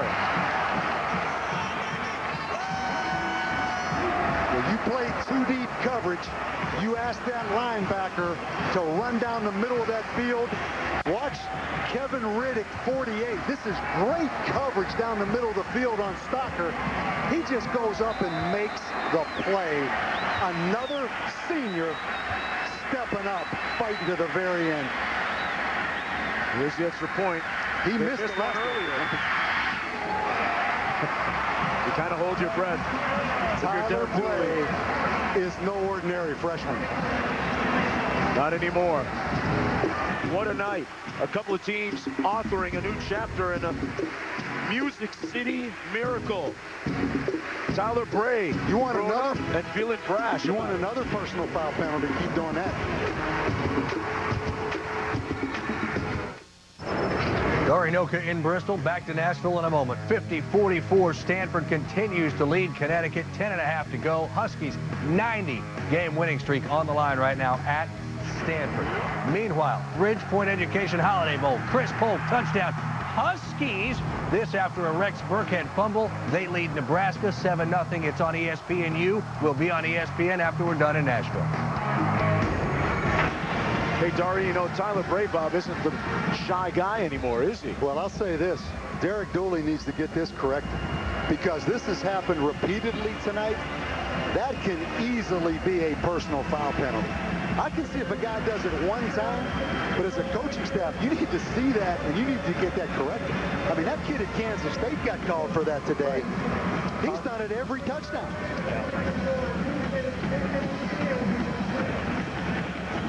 It's going to be North Carolina football now. The field, 1st and 10, 25-yard line. And you have to say right now, Tennessee survived that shocking momentum switch at the end of that game. You know, to come through that with Carolina starting at the 12.5-yard line, particularly the way that game ended, just to get it to the second overtime is a big win for Tennessee. 27-27. Tennessee with the ball. From the 25.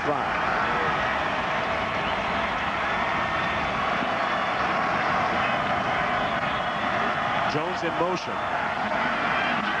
And they give it to the tailback, Torn Poole. And you wonder, as good as Tyler Bray is, he's still a freshman. Can he finish this thing out mistake-free? You know, he did 2 interceptions early. Can he finish it? He seems like an unflappable guy, though. He really does, doesn't he? Career highs and completions and passing attempts tonight. Don't forget, coming up next, the Bridgepoint Education Holiday Bowl. You have to think about Luke Stocker, the tight end. Number 88 flexed out here as a wide receiver. On second down, Bray underneath completes it to Jones. And Jones is stopped up. But it looks like he got close enough and may have gotten the first down. They're going to give him a favorable spot on his forward progress. It's going to be first down, Tennessee. 1-9 for the freshman quarterback, Tyler Bray. 6'6", 210, a freshman, and became the starter in the last 4 games of the regular season. And what a way to end this year. I'd love to get Peyton Manning on the phone right now because you know he's watching. And just ask him, what do you think of this young freshman? I mean, you can see that he has some skills that you can't teach. Great instincts. On first down. Handed off to Poole, who slips and falls. And falls forward to about the 13-yard line. I think gained a yard on the play. I think Tennessee might have got away with a hold. Watch Tydrick 91 right here. Man, he got tackled from behind right there. They're fortunate they got away with one right there. 2nd and 9. Capacity crowd, bowl record crowd watching. 80% of them from Tennessee.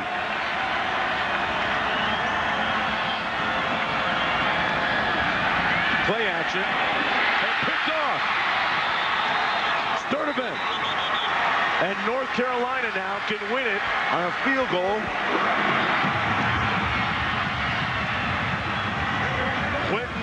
Juan Sturdivant with the pick.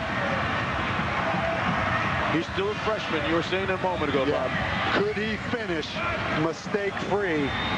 Because he is still a freshman. Juan Sturdivant, the senior linebacker, just threw it to him. You saw number 46 slip. Channing Fugate, the fullback. But a freshman is still a freshman. But Derek Dooley, you've got a special one that you can develop. Another big twist in this night of twists and turns. They're going to whistle this one dead before the snap. Timeout. Tennessee calling a timeout.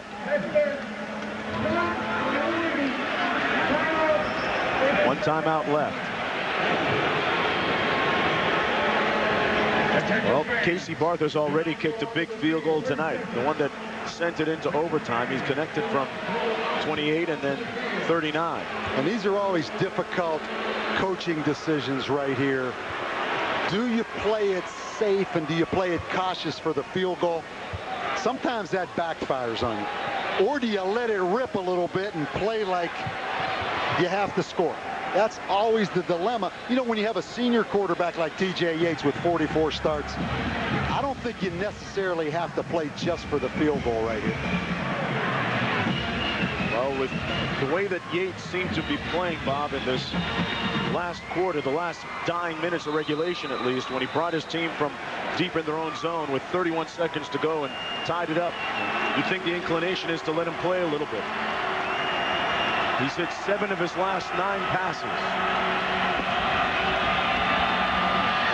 Drawn with a great move. Drawn with a first down. And Drone gets it deep into Tennessee territory. Ray watching helplessly now. Got a great block by number 33, Wilson, the fullback. Watch right there. And then good movement out in space on Jansen Jackson. Drone with a big run down to the 9.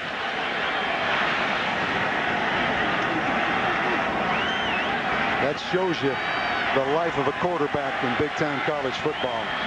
The highest of highs and now the lowest of lows. Drone down to the 6-yard line. He's going to kick the field goal right here. Mickey set it up. Here it comes. Here comes the field goal unit. North Carolina trying to take advantage of that turnover. The interception thrown by Tyler Bray, and in comes Casey Barth. He's made a couple already tonight. I always think about that snapper, Mark House, the holder, Trace Jones.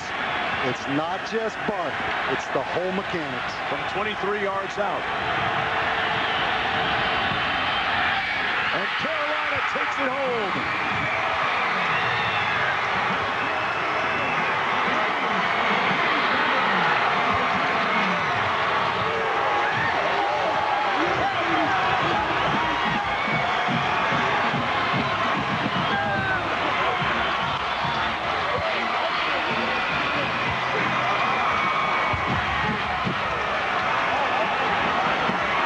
Davis's North Carolina Tar Heels notched their 8th win of the year in a tumultuous, turbulent season, and the freshman quarterback Tyler Bray feeling agony and despair on the other end of the spectrum.